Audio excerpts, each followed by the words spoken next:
1 নম্বর দেখো, প্রথম প্রশ্ন দেখো এখানে। আমি পরে স্কোর দেখছি কার কত ঠিক হয়েছে, পরে আসছি, পরে জিজ্ঞেস করব। প্রথম প্রশ্ন দেখো কি বলছে, পলিগ্লট মাল্টিকালচারালিজম ওয়েলকামস। পলিগ্লট মাল্টিকালচারালিজম ওয়েলকামস কোনটাকে ওয়েলকাম করে? পলিগ্লট কথার অর্থ কি আগে বুঝে নাও। পলিগ্লট কথার অর্থ হচ্ছে, পলি মানে হচ্ছে মানে বহু, গ্লট কথার অর্থ হচ্ছে এখানে ভাষাকে ডিনোটস করছে। তাহলে বহু ভাষার কথা বলা হচ্ছে, লিঙ্গুইস্টিক প্লুরালিটির কথা বলা হচ্ছে। সো এখানে পলিগ্লট যখন বলছে তখন এখানে ডাইভার্সিটি অ্যান্ড আদার কালচারসের কথা বলছে। যে বহু যখন এই পলি শব্দের যখন উল্লেখ থাকবে তখন সেটা ডাইভার্সিটিকেই ডিনোটস করবে, এবং মাল্টিকালচারালিজমের যখন কথা বলছে তখন সেখানে অন্যান্য অনেকগুলো কালচার যে এক্সিস্ট করে সেটাকেই স্বাভাবিকভাবে ডিনোটস করছে। তো এই কারণে এখানে পলিগ্লট মাল্টিকালচারালিজমস যখন আসবে তখন ডাইভার্সিটি অ্যান্ড আদার কালচারস হবে। এই আদার কালচারস কিসের উপর বেস করে? ল্যাঙ্গুয়েজের উপর বেস করে, কালচার অফ ল্যাঙ্গুয়েজ। তো এখানে বলেই দিয়েছি, ডিটেলসে একটুখানি দেখে নিও কি বলছে, যে polyglot multiculturalism refers to a societal framework, একটা সামাজিক একটা কাঠামোকে এটা নির্দেশ করে, where multiple language are spoken and respected, যেখানে অনেকগুলো ভাষায় মানুষ কথা বলে এবং সেগুলোকে সম্মান করে। Reflecting a high level of linguistic diversity, যেখানে এই ধরনের কি হয় যে ভাষাগত এই ধরনের বৈচিত্র্যতা যেখানে অত্যধিকভাবে মূল্য পায় বা বলতে পারো প্রতিফলিত হয়, উচ্চ পর্যায়ে প্রতিফলিত হয়। This concept emphasizes that the coexistence and mutual respect of various linguistic groups within a single society, promoting inclusivity and cultural exchange। যে কি বলছে এখানে, যে এই আলোচনার মধ্যে যেটা সব থেকে বেশি জোর দেওয়া হয় সেটা হচ্ছে কোএক্সিস্টেন্স, মানে একই সঙ্গে অনেকগুলো বিষয়কে বসবাস করা বা অনেকগুলো বিভিন্নতা একই সঙ্গে যখন কন্টিনিউ হয় বা এক্সিস্ট করে তখন সেটাকে কোএক্সিস্টেন্স বলা হয়। তো তারপর তাদের মধ্যে কি আছে না, মিউচুয়াল রেসপেক্টও আছে, এবং অবশ্যই সেগুলো লিঙ্গুইস্টিক গ্রুপসগুলোরই কথা বলা হচ্ছে। এবং কোন ধরনের সমাজে না, সিঙ্গেল একটা সোসাইটিতে, এবং সেখানে অবশ্যই এই ধরনের কালচারাল এক্সচেঞ্জও হয়। অর্থাৎ একটা সমাজ যেখানে অনেকগুলো ভাষার মানুষ থাকে, অনেকগুলো ভাষার গোষ্ঠী থাকে, প্রত্যেকটা গোষ্ঠী একে অপরকে রেসপেক্ট করার মধ্য দিয়ে সকলে কী করার চেষ্টা করে, একই সঙ্গে বসবাস করার চেষ্টা করে, এবং এইরকমভাবে একে অপরের মধ্যে কিন্তু আদান প্রদানটাও হয়, এক্সচেঞ্জ হয়, সাংস্কৃতিক আদান প্রদান হয়। আমি তাকে শেখালাম, আমাদের গ্রুপটা তাদেরকে কিছু শেখালো, বা আমাদের কাছ থেকে তারা কিছু শিখলো, তাদের কাছ থেকে আমরা কিছু শিখলাম, এটাকে বলা হচ্ছে কালচারাল এক্সচেঞ্জ। লিঙ্গুইস্টিক প্লুরালিটি মানে ভাষাগত এই বৈচিত্র্যটাকে তুলে ধরছে। তো সেগুলো আমরা ডেইলি লাইফে দেখতে পাবো, এডুকেশনে দেখতে পাবো, গভর্নমেন্টে দেখতে পাবো, মিডিয়াতে দেখতে পাবো, যে লিঙ্গুইস্টিক এই ধরনের কিন্তু প্লুরালিটি দেখতে পাওয়া যায়। যে একটা মিডিয়া হাউস, এক একটা গ্রুপ সেখানে কী করে, এক একটা মিডিয়া হাউস এক একটা পার্টিকুলার কমিউনিটিকে হয়তো সেখানে রিপ্রেজেন্ট করে। তো দেখবে কোনো একটা চ্যানেল বাংলায়, কোনো একটা চ্যানেল উড়িয়ায়, কোনো একটা চ্যানেল মারাঠি ভাষায়, কোনো একটা চ্যানেল তোমরা দেখবে তামিল, তেলেগু, বিভিন্ন ভাষায় সেখানে বিভিন্ন চ্যানেল তোমরা পাবে, এগুলো কিন্তু পাবে। তাছাড়াও বিভিন্ন ইউনিভার্সিটিসগুলিতে বিভিন্ন ভাষা শেখানো হয়, এবং প্রত্যেকের ভাষাকে রেসপেক্ট করে। কিভাবে করে না, এক তো তার ভাষা সে শিখতে পারে, সেটাকে আমরা সমর্থন করি। তাই সেই রাজ্যে সরকার যখন এই ধরনের কোনো একটা কোর্স লাগু করে, কোর্স নিয়ে আসে, তখন সেই কোর্সটার প্রতি আমাদের একটা সাইলেন্ট কনসেন্ট থাকে। তাছাড়াও অনেক সময় হয় কি, যে আমরা সেটা শিখতে যাই। যেমন আমি অনেককে দেখেছি যে তারা মানে হিন্দি শেখে, তাদের মাতৃভাষা হয়তো হিন্দি নয়, সে হিন্দি শিখছে, সে হয়তো সংস্কৃত শিখছে, তার মাতৃভাষা সংস্কৃত নয়, সে সংস্কৃত শিখছে। তো এগুলো কিন্তু হয়। সরকারের মধ্যেও এগুলো দেখতে পাওয়া যায়, সরকারগুলোর নিজের কাজের মধ্যেও এই ধরনের এক্সচেঞ্জ দেখতে পাওয়া যায়, প্লাস সরকারগুলো নিজেও কিন্তু এই ধরনের বিভিন্ন আইডিয়াকে সমর্থন করে। যেমন দেখবে পশ্চিমবঙ্গে যেমন অফিসিয়াল ল্যাঙ্গুয়েজ হচ্ছে ইংলিশ, বাংলা, এবং তার সাথে সাথে হচ্ছে যেমন দেখবে সাঁওতালি। তো সাঁওতালিকেও এখানে অফিসিয়াল ল্যাঙ্গুয়েজ হিসেবে বা বলতে পারো সরকারি ভাষা হিসেবে বা থার্ড ল্যাঙ্গুয়েজ হিসেবে সেখানে কিন্তু জায়গা দেওয়া হয়েছে। তো এইরকমভাবে আমাদের অনেকগুলো ভাষাকে এবং সাথে নেপালিও আছে, তো এগুলোকে গুরুত্ব দেওয়া হয়েছে। তো এগুলোই তোমরা লিঙ্গুইস্টিক প্লুরালিটির কনসেপ্টে এগুলো পাবে। কালচারাল এক্সচেঞ্জ তো পাবে, এক্ষুনি বললাম যে একটা কালচার আর একটা কালচারকে শেখায়, আমি কিছু শিখছি, তারা কিছু শেখাচ্ছে, ইনক্লুসিভিটি থাকে, মানে একে অপরের মধ্যে। বলো বলছি না, আপনার মানে পেছনে নয়েজটা না কেমন একটা শশ আওয়াজ হচ্ছে, এর ফলে না আপনার ক্লিয়ার আওয়াজটা পাওয়া যাচ্ছে না, যেটা প্রত্যেকদিন আমরা শুনতে পাই, মানে আমার তো তাই আসছে।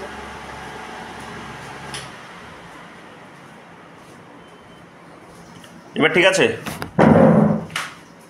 হ্যাঁ, এবার ঠিক আছে। তাহলে না কোনো মানে কথাগুলো পরিষ্কারভাবে শোনা যাচ্ছিল না। ঠিক আছে, ইপসিটা কিছু বলছো?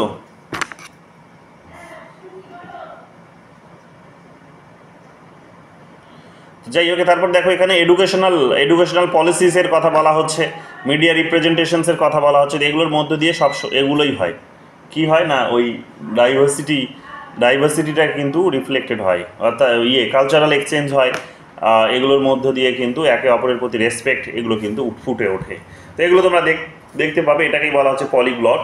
কি বলছে তারপর দেখো, পলিগ্লট মাল্টিকালচারালিজম কন্ট্রাস্ট মানে হচ্ছে এখানে কন্ট্রাস্ট মানে হচ্ছে দ্বন্দ্বের কথা বলছে। কন্ট্রাস্ট উইথ মোনোলিঙ্গুয়াল মানে হচ্ছে যে একটাই ভাষাগত যে অঞ্চল বা একটাই ভাষা ভিত্তিক যে সমাজ। তো মোনোলিঙ্গুয়াল অর অ্যাসিমিলেশনিস্ট মানে যেটা অ্যাসিমিলেশনস মানে হচ্ছে যেটা ওই আর কি, মানে একটা পাত্রের মধ্যে হয়তো সবগুলোকে গুলিয়ে দেওয়া হয়। হ্যাঁ, তো ফলে কি হয় যে আলাদা আলাদা কমিউনিটিসগুলোর যে নিজেদের আইডেন্টিটি সেটা আর বোঝা যায় না। অর্থাৎ যে শরবতের যে কনসেপ্টটা দিয়েছিলাম, যে জলে যখন তুমি চিনি ঢালবে তখন তুমি আর চিনিকে আলাদা করে খুঁজে পাবে না। তো এই যে অ্যাসিমিলেশনস বলা হয় এটাকে, দ্যাট কি বলছে, approaches that prioritise a single language and cultures often at the expense of other. যে অন্যদের খরচে কি করা হয়, যে অন্যদের খরচে অনেক সময় দেখা যায় কি যে পার্টিকুলার একটা ল্যাঙ্গুয়েজকে হয়তো সেখানে ভ্যালুস দেওয়া হয় এরকম প্রত্যেকটা দেশেই হয়, প্রত্যেকটা জাতিগোষ্ঠীর মধ্যেই হয় যে অন্যের খরচে কি করা হয়, বড় একটা গ্রুপকে সেখানে ভ্যালুস দেওয়া হয়, প্রায়োরিটি দেওয়া হয়। এটা সমস্ত দেশেই আছে, যে কোনো বিষয় নিয়ে তোমরা এটা পাবে যে এটা কিন্তু আছে। যেমন এখানে দেখবে মাইনরিটিস যারা আছে, সেই মাইনরিটিসরাও তো ইনকাম করে, তারাও তো ট্যাক্স দেয়, তাদেরও তো তার মানে শিক্ষার অধিকার আছে, তাদেরও তো বিভিন্ন ধরনের যে প্রিভিলেজগুলো পাওয়া তাদের উচিত, সেগুলো তো তারা পাওয়ার অধিকারী। কিন্তু দেখা যায় যে তাদের জন্য সরকার বিশেষ কোনো পদক্ষেপ নেয় না, দেখা যায় কিন্তু এটা। কিন্তু তারা যে কাজ করে না তা কিন্তু নয়, তারা কাজ করে, তারা ট্যাক্স দেয় সরকারকে, সমস্ত কিছুই করে, কিন্তু তাদের জন্য এই ধরনের কাজগুলো কিন্তু আমরা করতে দেখি না। তো এই ধরনের অসংখ্য এই ধরনের গ্রুপস পাবে বিভিন্ন পার্সপেক্টিভ থেকে, তাদের জন্য সরকার কিন্তু বিশেষ নজর রাখে না। কেন? কারণ তাদের হয়তো তাদের ওই পলিটিক্যাল সোশ্যালাইজেশনসটা তাদের যেহেতু হয়নি, রাজনৈতিক সামাজিকীকরণটা যেহেতু তাদের হয়নি, পলিটিক্যাল ভয়েসটা তাদের যেহেতু তৈরি হয়নি, তাই তাদের কিন্তু রিফ্লেকশন দেখতে পাওয়া যায় না। বিশেষ করে এখন ডমিনেন্ট পজিশনে আছে একটা আলোচনা, সেটা হচ্ছে যেমন থার্ড জেন্ডার পলিটিক্সটা দেখবে সবে শুরু হচ্ছে। তাহলে বুঝতেই পারছো যে স্বাধীনতার পর থেকে থার্ড জেন্ডার যারা আছে তাদেরকে কিন্তু এত গুরুত্ব দেওয়া হচ্ছে না। তাদের শিক্ষা, তাদের স্বাস্থ্য থেকে শুরু করে বিভিন্ন বিষয় নিয়ে সরকার কিন্তু উদাসীন। এবং দেখা যাবে যে তারাও যে এখানকার নাগরিক, তারাও যে এখানকার ভূখণ্ডে বসবাস করে, তারাও যে একজন মানুষ, তো তাদের এই অধিকারগুলোকে কিন্তু ইগনোর করা হয়। এগুলো আমরা এখানে দেখতে পাবো। যাই হোক, এগুলো দেখে নিও। চলে আসো পরের প্রশ্ন কি বলেছে, এত কথা বলে।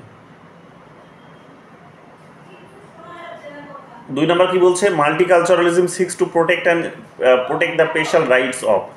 মাল্টিকালচারালিজম seeks to protect the special rights of, এটা কি হচ্ছে? More than one of the above. উত্তর হচ্ছে more than one of the above. ঠিক আছে, কেন এটা?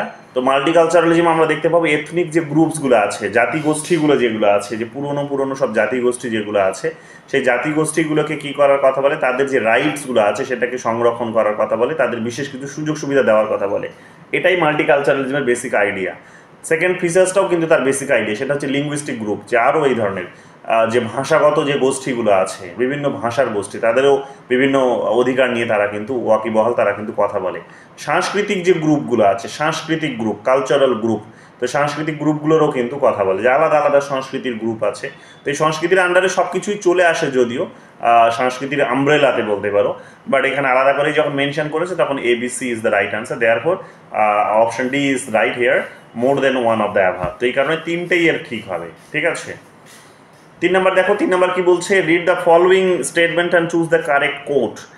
রিড দ্য ফলোয়িং স্টেটমেন্ট, কি বলেছে স্টেটমেন্টগুলো? Multiculturalism is a position that reject assimilation and melting pot image as an imposition of the dominant culture. Multiculture কি বলছে, যে এটা একটা পজিশন, এটা একটা অবস্থা, যেটা কি করে, প্রত্যাখ্যান করে। কি প্রত্যাখ্যান করে? অ্যাসিমিলেশনসকে প্রত্যাখ্যান করে। অ্যাসিমিলেশনসটাকে বাংলায় কি বলবো, যে এটা গুলিয়ে দেওয়া, মিক্স করে দেওয়া বলতে পারো, যে মিক্স করে দেওয়ার কনসেপ্টটাকে এখানে কিন্তু এরা প্রত্যাখ্যান করে। অ্যান্ড কি বলছে, মেল্টিং পট ইমেজ, ওই অ্যাসিমিলেট করেই আলটিমেটলি যেটা হয় সেটা হচ্ছে মেল্টিং পটের আকার ধারণ করে। যে মেল্টিং পট, যে সবাইকে একই পাত্রে ঢালো, সেখানেই কি করা হবে, সবাইকে গুলিয়ে দেওয়া হবে। তো সবাইকে একই ক্যাটাগরিতে কনসিডার করা হবে, যে সবাইকে একই ক্যাটাগরিতে গুলিয়ে দিয়ে নতুন একটা নাম দিয়ে দেবো, ব্যাস সেটাই কিন্তু শেষ কথা। তো ওটা কিন্তু নয়। তো মাল্টিকালচারালিজম এটাকে গুরুত্ব দেয় না, ঠিক আছে। এবং একটা ডমিনেন্ট কালচারের উপর সবসময় ইম্পোজ করা দরকার, ইম্পোজিশন, এটার উপরেও তারা গুরুত্ব দেয় না। মাল্টিকালচারালিজমের বেসিক আর্গুমেন্টটা হচ্ছে এটাই, যে মেল্টিং পটের কনসেপ্টটা যদিও তারা যে দেয়নি তা নয়, লিবারাল মাল্টিকালচারালিস্টরা যারা আছে তারা কিন্তু এই কনসেপ্টটা দিয়েছে। লিবারাল মাল্টিকালচারালিস্ট যারা আছে, টি.এইচ. মার্শালের মতো, তো তারা কিন্তু এটার পক্ষে দাঁড়িয়েছে, ঠিক আছে। মেল্টিং পটের কনসেপ্ট তারা দিয়েছে, তারাও মাল্টিকালচারসকেই সেখানে মাল্টিকালচারালিজমেরই তারা কথা বলে, কিন্তু কথাটা হচ্ছে মেল্টিং পটের ভাবনা থেকে তারা বলে। তো এটাকেই চ্যালেঞ্জ করেছে আরও কোর যারা মাল্টিকালচারালিস্ট যারা আছেন, টেইলারের মতো, কিমলিকার মতো, তারা এটাকেই সমালোচনা করেছেন। তো আমরা এখানে দেখতে পাবো কি, যে তাহলে ইন জেনারেল আমরা মেল্টিং পল বা অ্যাসিমিলেশনের কনসেপ্টে আমরা দেখতে পাবো মাল্টিকালচারালিজমের প্রাথমিকভাবে বিশেষ কোনো ধারণা থাকে না। এখানে কিন্তু বলে দেয়নি যে লিবারাল মাল্টিকালচারালিজম, তো যেহেতু বলে দেয়নি তাহলে আমাদেরকে মোটামুটি ধরে নিতে হবে যে কোর আইডিয়াটাকে ডিনোট করছে, অর্থাৎ গ্রুপ রাইটসগুলোর কথা যারা বলছে। তাহলে মাল্টিকালচারালিজম কী করে না, এটা রিজেক্ট করে, এটা ঠিক যে হ্যাঁ তারা অ্যাসিমিলেশনের এই কনসেপ্টটাকে রিজেক্ট করে, মেল্টিং পটের এই কনসেপ্টটাকে রিজেক্ট করে, যেটা হচ্ছে লিবারালদের আইডিয়া। দ্বিতীয় বলছে এখানে multiculturalism prefers such metaphor as the salad bowl or the glorious mosaic. Glorious মানে হচ্ছে গৌরবপূর্ণ হচ্ছে বৈচিত্র্য, যেটা মোজাইক মানে হচ্ছে বৈচিত্র্য, in which each ethnicity in the population maintain its distinctiveness। যেখানে কি বলছে, মাল্টিকালচারালিজম কোনটাকে প্রেফার করে এই ধারণাটা, কোন ধারণা, যেটা হচ্ছে স্যালাড বোলের ধারণা, যে একটা পাত্র নাও, ওই মেল্টিং পট নয়, পটের জায়গায় এখানে একটা বলের কথা বলা হচ্ছে। তো বলে কি থাকে, এখানে আমরা দেখতে পাবো যে সেখানে অনেকগুলো উপাদান থাকে, উপাদান নিয়ে হয়তো সেখানে স্যালাডের একটা কনসেপ্ট তৈরি হয়। তো কিন্তু প্রত্যেকটা এলিমেন্টসকে আলাদা আলাদাভাবে আইডেন্টিফাই করা যেতে পারে, তাদের একটা আইডেন্টিটি সেখানে কিন্তু পরিষ্কার বোঝা যায়, যে এটা হচ্ছে শসা, এটা হচ্ছে পেঁয়াজ, সেটা হচ্ছে সেখানে লেবু, এটা হচ্ছে টমেটো, এটা হচ্ছে গাজর, এটা হচ্ছে বিট, এগুলো কিন্তু বোঝা যায়। তো অর্থাৎ এখানে তুমি একটা পাত্রে সবাইকে রাখো, অর্থাৎ ইউনিটি তাদের মধ্যে রয়েছে, কিন্তু ইউনিটি থাকলেও তাদের আলাদা আলাদা আইডেন্টিটি রয়েছে, আইডেন্টিটি পলিটিক্স যেটাকে বলা হচ্ছে এখানে। তো পলিটিক্স অফ রেকগনিশনস যেটাকে বলা হচ্ছে, টেইলর যেটাকে বলেছেন পলিটিক্স অফ রেকগনিশন, যেটা নিয়ে তিনি বইও লিখেছেন, কনসেপ্টও দিয়েছেন। সো তিনি আমরা দেখতে পাবো কি, যে এই কনসেপ্টটাকে দিয়েছেন। তো স্বাভাবিকভাবেই আমরা দেখতেই পাচ্ছি স্যালাড বোলের কনসেপ্টটাকে তারা সমর্থন করে, এবং স্যালাড বোলের ওই কনসেপ্টে বা ওই বোলে যেটা আলটিমেটলি থাকে, যে বিভিন্ন যে এলিমেন্টসগুলো তাদের যেহেতু ডাইভার্সিটিটাকে সেখানে বোঝা যায়, তো সেটার জন্য তাদের কিন্তু কাছে এটা মানে এই কনসেপ্টটা তাদের কাছে এক প্রকার গৌরব বলতে পারো। এবং এইরকমভাবে তারা কি করে, যে বিভিন্ন যে জাতিগোষ্ঠীগুলো আছে, বিভিন্ন যে পপুলেশন মানে জনগণের যে জাতিগোষ্ঠী আছে, সেগুলোকে তারা কিন্তু মেনটেন করার কথা বলে, তাদের স্বাধীনতা, তাদের বৈচিত্র্যটাকে রক্ষা করার কথা বলে। সো এটাও ঠিক আমরা জানি। সি নাম্বার কি বলছে, multiculturalism regards rights can not simply be subsumed under human rights because human rights standards are simply unable to resolve some of the most important and controversial questions relating to cultural minorities। যেটা ঠিক, যে কি করে না, বহু সংস্কৃতিবাদরা বলছে যে তারা যে অধিকারের যে ধারণা, সেখানে শুধুমাত্র তারা বলছে কি, যে তারা কি করে না, হিউম্যান রাইটসের এই যে ধারণা সেটার উপর ফোকাস করে না, বা সেটা নিয়ে একটা আলোচনা করে না। হিউম্যান রাইটসের যখনই প্রসঙ্গ আসবে তখন কিন্তু লিবারালিজমের প্রসঙ্গ চলে আসবে, তখনই কিন্তু ইন্ডিভিজুয়ালিজমের কোয়েশ্চেন চলে আসবে। কাজেই যখনই হিউম্যান রাইটসের প্রসঙ্গ আসবে তখন তোমরা ধরেই নেবে সেটা ইন্ডিভিজুয়ালিজমের কথা বলছে, কারণ আমাদের হিউম্যান রাইটসগুলোকে যেগুলো এনশিওর করা হচ্ছে, করা হয়েছে, বা যে কোনো দেশে যখন হিউম্যান রাইটসগুলোকে এনশিওর করা হয়েছে, তখন তার বেসিক আইডিয়াটা হচ্ছে, বেসটা হচ্ছে কিন্তু ইন্ডিভিজুয়ালসকে সামনে রেখেই কিন্তু সেখানে হিউম্যান রাইটসগুলোকে তৈরি করা হয়েছে। যদিও আমাদের দেশে তোমরা একটুখানি ডিফারেন্স পাবে। কি ডিফারেন্স পাবে? আমাদের দেশে তোমরা একটুখানি পার্থক্য পাবে এটাই, যে সেখানে হিউম্যান রাইটসগুলোর মধ্যে কমিউনিটি রাইটসগুলোকেও কিন্তু এনশিওর করা হয়েছে। এমন নয় যে সেখানে কমিউনিটি রাইটসটাকে এনশিওর করা হয়নি বা সেটাকে স্বীকৃতি দেওয়া হয়নি। হিউম্যান রাইটসের আমব্রেলাতেই আমরা দেখতে পাবো কি কমিউনিটি রাইটসটাকেও গুরুত্ব দেওয়া হয়েছে। যেমন দেখবে যে সমস্ত যে মাইনরিটি কালচারস আছে, গ্রুপস, তাদের ল্যাঙ্গুয়েজ আছে,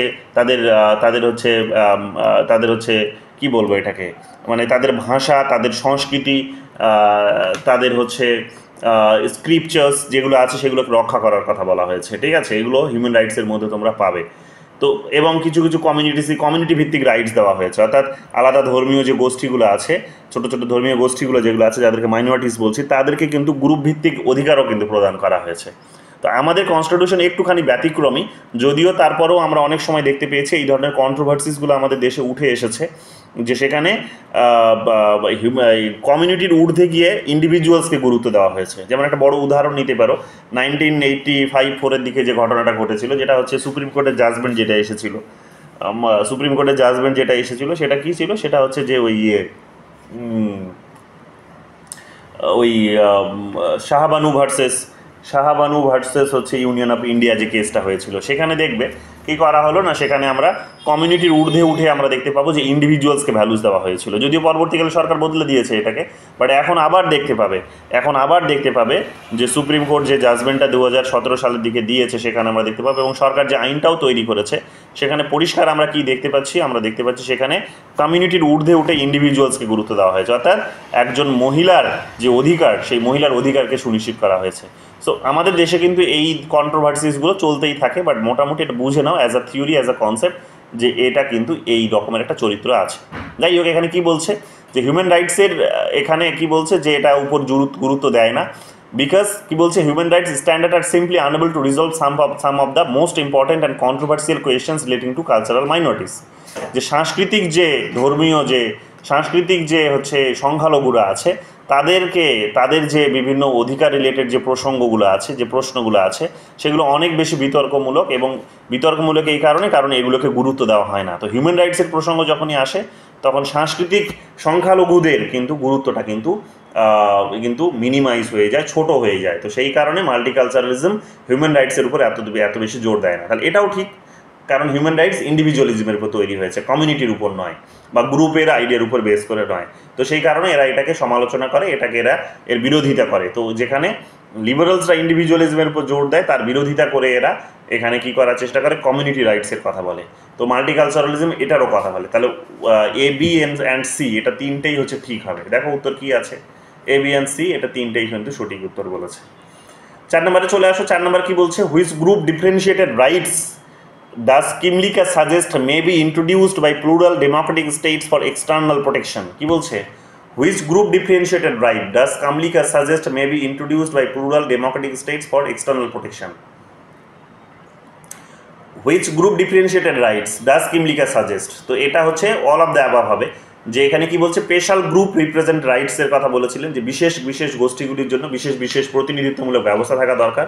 অর্থাৎ যেগুলো ছোট গোষ্ঠী আছে, সেটা সংখ্যায় ছোট, তাদের জন্য কি থাকা দরকার, তাদের জন্য বিশেষ সুযোগ সুবিধা, বিশেষ অধিকার তাদের কিন্তু থাকা দরকার।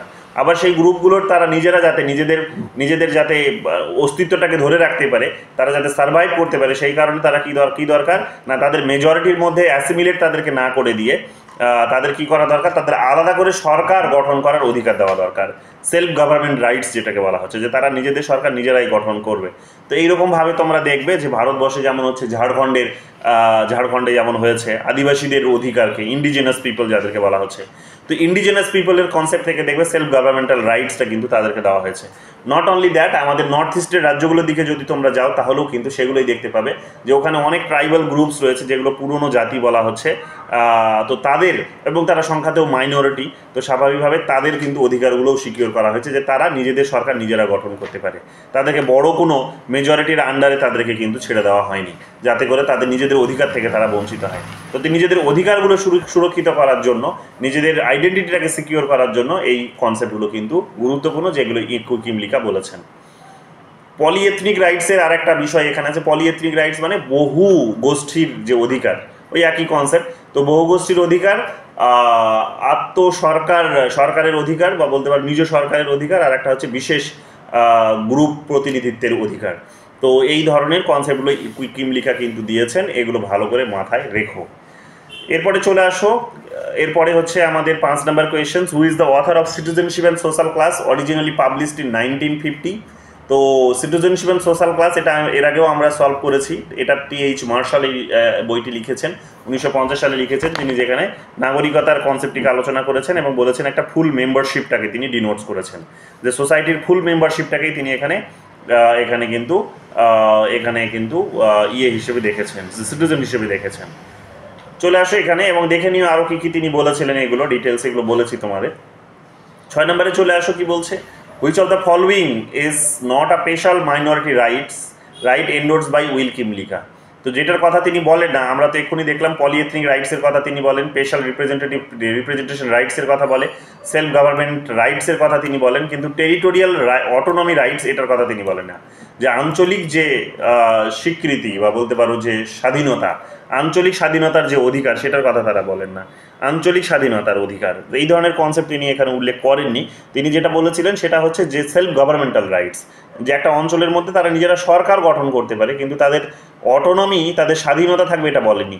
যখন টেরিটোরিয়াল অটোনমির প্রসঙ্গ চলে আসবে তখন স্বাভাবিকভাবে বুঝে নাও সেটা আলাদা দেশ গঠন করার কথা বলছে, অর্থাৎ সেপারেটিজমসকে সেটাকে ডিনোটস করছে, বিচ্ছিন্নতাবাদকে ডিনোটস করছে। এবং এই বিচ্ছিন্নতাবাদ কিন্তু দেশের মধ্যে নয়, দেশের বাইরে, অর্থাৎ এক প্রকার দেশ থেকে বেরিয়ে গিয়ে আরেকটা নতুন করে দেশ গঠন করার কথা বলছে, টেরিটোরিয়াল অটোনমি। তো মেজরলি ওটাকেই ডিনোটস করে টেরিটোরিয়াল অটোনমি, যে আঞ্চলিক, এই অঞ্চলের উপরে আমাদের কমপ্লিটলি স্বাধীনতা থাকবে, ঠিক আছে, কমপ্লিট স্বাধীনতা থাকবে। কিন্তু যখন অটোনমির প্রসঙ্গটা যখন থাকবে না তখন কি হবে, অটোনমি শব্দটা যখন ব্যবহার হবে না তখন কি হবে, টেরিটোরিয়াল রাইটস যদি হতো তাহলে হতে পারতো যে একটা ভূখণ্ডের মধ্যেই তারা বসবাস করবে, কিন্তু যেহেতু অটোনমি শব্দটা ব্যবহার করেছে কাজে এটা আলাদা দেশ গঠন করার কথা বলছে। ইনি কিন্তু তা বলেন না, ইনি বলেন এরা বা মাল্টিকালচারালিস্টদের বেসিক আর্গুমেন্টটাই হচ্ছে ডাইভার্সিটি উইথিন ইউনিটি, ঠিক আছে, উইথিন ইউনিটি, হ্যাঁ, diversity within unity, diversity within unity, যে ইউনিটি একতার মধ্যে হচ্ছে বৈচিত্র্যতা, কিন্তু বৈচিত্র্যের মধ্যে যে পার্থক্য, বৈচিত্র্যের মধ্যে যে সেপারেশনস, অটোনমি, এগুলোর কথা তিনি বলেননি। তো এগুলো তোমরা দেখতে পাবে যেগুলো ছোট ছোট এগুলো পার্থক্য আছে, এগুলো ভালো করে বুঝতে হবে। তো এই কারণে প্রথম এই 1, 3 and 4টা ঠিক হবে, 2 নম্বরটা ভুল, এই কারণে সঠিক উত্তর অপশন 2। চলে আসে এরপরে 7 নম্বর কোয়েশ্চেন। 7 নম্বর কোয়েশ্চেন কি বলছে, statement 1, statement 2, thin multiculturalism views some cultural differences as occurring between liberals and non liberals. হ্যাঁ, যে যারা হচ্ছে মানে হালকাভাবে মাল্টিকালচারালিজমের কথা বলে, হালকাভাবে, একেবারে গভীরে যায় না, যেমন হচ্ছে লিবারাল মাল্টিকালচারালস যারা আছে, লিবারাল মাল্টিকালচারালসদের এখানে কি বলা যেতে পারে, থিন মাল্টিকালচারালিস্ট বলা যেতে পারে। থিন, যে তারা মাল্টিকালচারালিজমে খুবই হালকাভাবে গুরুত্ব দেয়, খুবই হালকাভাবে, এতটা জোরালোভাবে নেয় না তারা, এতটা মানে গভীরভাবে তারা এটার উপর ফোকাস করে না, রাইটসগুলোর কথা তারা বলে না, এরা ইন্ডিভিজুয়ালসকেই বেশি গুরুত্ব দেয়। তো এই কারণে বলছে থিন মাল্টিকালচারালিজম। তো থিন মাল্টিকালচারালিজম বললে মোটামুটি বুঝে নাও যে লিবারাল মাল্টিকালচারালস যারা আছে তাদেরকেই ডিনোটস করছে। তো স্বাভাবিকভাবে লিবারালসদের সঙ্গে নন লিবারালসদের যে পার্থক্য সেটাকেই তারা ডিনোটস করে। তো এই কারণে থিন, এটা আমরা দেখতে পাচ্ছি এক। আর দ্বিতীয় হচ্ছে কি, thick multiculturalism views all cultural differences as disagreement between groups that already agree on liberal values. এতটা পর্যন্ত ঠিক ছিল, এতটা পর্যন্ত ঠিক ছিল। ঠিক মাল্টিকালচারালিজম বলতে এটাকেই বোঝায় যে আলাদা আলাদা গ্রুপগুলো থাকতে পারে, সেই গ্রুপগুলোর মধ্যে কি হতে পারে, পার্থক্য হতে পারে, সেটা এখন আলোচনার বিবেচ্য হতে পারে। তো সেটা হচ্ছে কি একটা গভীরে গিয়ে আলোচনা, যে আলাদা আলাদা আইডেন্টিটিগুলো, গ্রুপগুলোর মধ্যে আলাদা আলাদা আইডেন্টিটিটাকে কীভাবে সিকিউর করা যেতে পারে সেই রিলেটেড একটা হচ্ছে ডিসকোর্স হতে পারে, ডিবেট হতে পারে। তো সেটা ঠিক মাল্টিকালচারালিজমের আলোচনা, যে প্রত্যেকটা গ্রুপের আলাদা আলাদা রাইটসের কথা বলা হচ্ছে। তো মাল্টিকালচারালিজম এইরকমভাবে ঠিক হয়ে যায়, ঘন হয়ে যায়, মোটা হয়ে যায়, জোরালোভাবে এখানে তার আর্গুমেন্টকে তুলে ধরা হয়। কিন্তু যখন এখানে বলেছে already agri on liberal values, তখন এটা কিন্তু ভুল হয়ে গেছে। কেন? কারণ যারা নিজেদের গভীরে নিয়ে গেছে মাল্টিকালচারালিজমের অধিকারগুলোকে সিকিউর করার জন্য, ঠিক আছে, যে আলাদা আলাদাভাবে মাল্টিকালচারালিজমকে স্বীকার করতে হবে, তাদের আলাদা আলাদা আইডেন্টিটিকে স্বীকার করতে হবে, তো স্বাভাবিকভাবে সেখানে লিবারালসের প্রসঙ্গ আসে না। আর অলরেডি সেখানে কমিউনিটি ভিত্তিক পলিটিক্সের কথা বলছে, সেখানে কমিউনিটি ভিত্তিক রেকগনিশনসের কথা বলছে। কিন্তু লিবারালস মানে হচ্ছে সেখানে ইন্ডিভিজুয়ালসদের কথা বলা হচ্ছে। তো ইন্ডিভিজুয়ালসের ভ্যালুর সাথে কমিউনিটির ভ্যালুসগুলো মিল খাচ্ছে, এটা তো বলা যায় না। তো ঠিক মাল্টিকালচারালিজমের প্রসঙ্গ যখন আসবে তখন সেখানে আলাদা আলাদা গ্রুপগুলোর কথারই কিন্তু বলা হচ্ছে, তাদের রাইটসের কথা বলা হচ্ছে। কাজেই ওদের সঙ্গে এদের একটা বেসিক পার্থক্য আছে, এটা কিন্তু সিমিলার নয়, এটা কিন্তু এই জায়গাটা তারা এগ্রি করে না, এই জায়গাটা তারা ডিসএগ্রি করে। তো স্বাভাবিকভাবে স্টেটমেন্ট 2টা হচ্ছে ফলস। তো এখানে উত্তরটা অন্য কিছু ছিল, উত্তরটা অন্য কিছু ছিল, আমি এটা পরে চেঞ্জ করেছি। এটা সিইউটিতে বোধহয় এসেছে, ঠিক আছে, কোয়েশ্চেন্সটা সিইউটি 2000 পিজি 2022-তে এসেছে, বাট আমি উত্তরটা চেঞ্জ করলাম। সঠিক উত্তর কিন্তু এটাই হওয়া উচিত, ঠিক আছে, এটাই হওয়া উচিত। ওরা উত্তরটা অন্য কিছু দিয়েছিল, বাট এটাই সঠিক উত্তর হবে, ভালো করে দেখে নাও।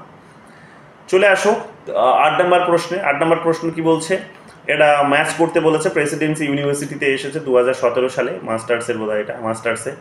মাল্টিকালচারালিজম কি বলছে, মাল্টিকালচারালিজম বলছে এখানে আমাদের জানি আমরা যে মাল্টিকালচারালিজম গ্রুপ রাইটসের কথা বলে, গ্রুপ রাইটস, যে মাল্টিকালচার মানে হচ্ছে যে অনেকগুলো গ্রুপ তাদের নিজেদের অধিকারের কথা, তো সেটাই হচ্ছে, বা তাদের নিজেদের যে সাংস্কৃতিক অধিকার সেগুলো সিকিউর করার কথা বলে। তো আলাদা আলাদা গ্রুপগুলোকে তারা ভ্যালুস দেয়। তো মাল্টিকালচারাল বললে গ্রুপ রাইটসের প্রসঙ্গ চলে আসবে। কমিউনিটারিয়ান যখন আসবে তখন কমিউনিটির কথা আসবে, কমন গুডের প্রসঙ্গ আসবে, যে কমিউনিটির জন্য তো কমন গুড। তো কমিউনিটি হতে পারে যে একটা পুরো দেশের একটা ওয়ান কমিউনিটি হতে পারে, আবার হতে পারে যে দেশের মধ্যে ছোট ছোট ছোট ছোট আলাদা কতগুলো কমিউনিটি থাকতে পারে, তো তাদের নিজেদের কমন গুডের কথা তারা বলে। তাহলে বি হলে এখানে 3 হবে। একটু ধরতে অসুবিধা হতে পারে, বাট একটু গভীরভাবে বোঝার চেষ্টা করো তাহলেই দেখবে এটা ইজি। তারপরে বলছে লিবার্টারিয়ানিজম অর্থাৎ লিবারালিজম তোমাদের পড়িয়েছে, যারা পড়নি চিন্তার কোনো বিষয় নেই, ক্লাস রেকর্ডিং আছে, দেখে নিতে পারো। লিবার্টারিয়ানিজম নয়া উদারবাদকে বলা হয়, নয়া উদারবাদ বা নিও লিবারালিজমসকে লিবার্টারিয়ানিজম বলা হয়। তো এরা এনটাইটেলমেন্ট থিওরির কথা বলে, এনটাইটেলমেন্ট থিওরি। এই থিওরিটা কে দিয়েছিলেন? রবার্ট নজিক এই থিওরিটা দিয়েছিলেন। তো রবার্ট নজিক একজন নিও লিবারাল থিঙ্কার্স, যাকে লিবার্টারিয়ান বলা হচ্ছে। তো এটা আমরা একাধিকবার চর্চা করেছি এগুলো, তো এগুলো দেখে নাও, গভীরে কিছু জিজ্ঞেস করে না। লিবার্টারিয়ান এটা এনটাইটেলমেন্টের কথা বলে, ঠিক আছে? তো এগুলো এই কারণে সঠিক উত্তর হয়ে যাবে ডি, অপশন ডি। 9 নম্বর এবং বেসিক, একেবারে দেখতে পাচ্ছ যে বেসিক কিছু জিজ্ঞেস করেছে। 9 নম্বরে চলে আসো, what is the basic demand of multiculturalism. মাল্টিকালচারালিজমের বেসিক ডিমান্ডটা কি? বেসিক ডিমান্ড হচ্ছে কমন সোশ্যাল রাইটসের কথা তারা বলে না যে তা নয়, সোশ্যাল বলে না, তারা কালচারাল রাইটসের কথা বলে। সোশ্যাল নয়, তারা কালচারাল রাইটসের কথা বলে। কমন ন্যাশনাল কালচারস, এটারও তারা এটা তারা বলে না। সিঙ্গেল কমন ন্যাশনাল কালচার যখন কমন হয়ে যাবে বা সিঙ্গেল হবে তখন মোনো কালচারসকেই সেটা ডিনোট করছে। কিন্তু তারা তো মোনো কালচারের কথা বলে না, তারা প্লুরাল কালচারের কথা বলে, প্লুরালিটির কথা বলে, তারা বহুত্ববাদের কথা বলে। তো স্বাভাবিকভাবে এটা তো হবেই না। ডিফারেন্সিয়েটেড সিটিজেনশিপ, এটার কথা তারা বলেছে, ডিফারেন্সিয়েটেড সিটিজেনশিপ। যে ডিফারেন্সিয়েটেড সিটিজেনশিপ কথার অর্থ কি? সিটিজেনশিপ কথার অর্থ হচ্ছে যে সমাজের পূর্ণ সদস্যতা, সমাজের পূর্ণ সদস্যতা যখন বলছি আমরা, তখন সেটা বলতে আমরা কি বুঝি আমরা যে একজন নাগরিক হিসেবে জীবনযাপন করার জন্য বা একজন মানুষ হিসেবে জীবনযাপন করার জন্য, সার্ভাইভ করার জন্য এবং উন্নতি করার জন্য যে সমস্ত বেসিক নিডসগুলো বা এবং তারও ঊর্ধ্বে যেগুলো তার প্রয়োজন আছে, সেগুলোর সব কিছুই তিনি কিন্তু উপভোগ করতে পারবেন। তো এগুলো কি হয়? এগুলো আলাদা আলাদা কমিউনিটির আলাদা আলাদা কনসেপ্টে এখানে ডিফাইন হয়। অর্থাৎ যেটা আমার হয়তো বেসিক ডিমান্ড বা আমার হয়তো যেটা প্রয়োজনীয়তা আছে, আমার যেটা হয়তো নিড আছে, সেটা অন্যদের জন্য নাও হতে পারে। তো সেটা ভিন্ন হতে পারে। তো ভিন্ন ভিন্ন এই কারণে নাগরিকতার কনসেপ্টের উপর তারা কিন্তু জোর দেয়। ডিফারেন্সিয়েটেড সিটিজেনশিপের কনসেপ্ট হচ্ছে সেটাই। তো মাল্টিকালচারালিজম এইরকমভাবে ডিফারেন্ট সিটিজেনশিপের আলোচনায় জোর দেয়, অর্থাৎ ডিফারেন্ট হচ্ছে নিডের উপর জোর দেয়, ডিফারেন্ট চাহিদা বা প্রয়োজনীয়তার উপর তারা কিন্তু জোর দেয়, এবং সেটাই হচ্ছে সিটিজেনশিপের কনসেপ্ট। ইকোনমিক ইকুয়ালিটির কথা তারা বলে না তা নয়, কিন্তু এখানে ইকোনমিক ইকুয়ালিটি সেটা হচ্ছে কি যে মানে জেনারেল টার্মসে নাকি সেখানে সেটা অ্যাফার্মেটিভ অ্যাকশনসে, যেহেতু সেটা কিছু বলেনি সেই কারণে এটাও আমরা এত অ্যাকসেপ্ট করতে পারবো না। মোস্ট অ্যাপ্রোপ্রিয়েট হয়ে যাবে এটা, যেটা সরাসরি তারা বলে। চলে আসো এখানে কি বলছে 10 নম্বর কোয়েশ্চেন্সে চলে আসো। জম্মু অ্যান্ড কাশ্মীর সেট 2022-এ এসেছে, খুব ইম্পর্টেন্ট প্রশ্ন, ভালো করে দেখে নাও। উইলকিম লিকা মাল্টিকালচারাল সিটিজেনশিপ, বইটার নাম তোমাদের বলেছিলাম, পুরো বইটার নাম ওখানে ছিল না, এখানে আছে, দেখে নাও। কোলনের পর বইগুলোর নাম কিন্তু জানতে চাই, যে কোলনের পর কি আছে, সেগুলো কিন্তু খুব গুরুত্বপূর্ণ। তো এখানে দেখো কোলনের পর যেটা আছে সেটা হচ্ছে আর liberal theory of minority rights, যে সংখ্যালঘুদের অধিকারের একটা উদারবাদী তত্ত্ব। তিনিও কিন্তু উদারবাদেরই চিন্তাবিদ, কাজেই তিনি উদারবাদের মধ্যেই নিজেকে ইনক্লুড করার চেষ্টা করেছেন। কিন্তু কথাটা হচ্ছে যে তিনি কমিউনিটিসগুলোকে গুরুত্ব দেওয়ার কথা বলেছেন, প্লুরালিটিসগুলোকে গুরুত্ব দেওয়ার কথা বলেছেন। তো উইলকিম লিকা এখানে কিন্তু আমরা দেখতে পাবো তিনি একজন লিডিং পলিটিক্যাল সায়েন্টিস্ট ছিলেন, মাল্টিকালচারালিজমের, কানাডার একজন নাগরিক ছিলেন।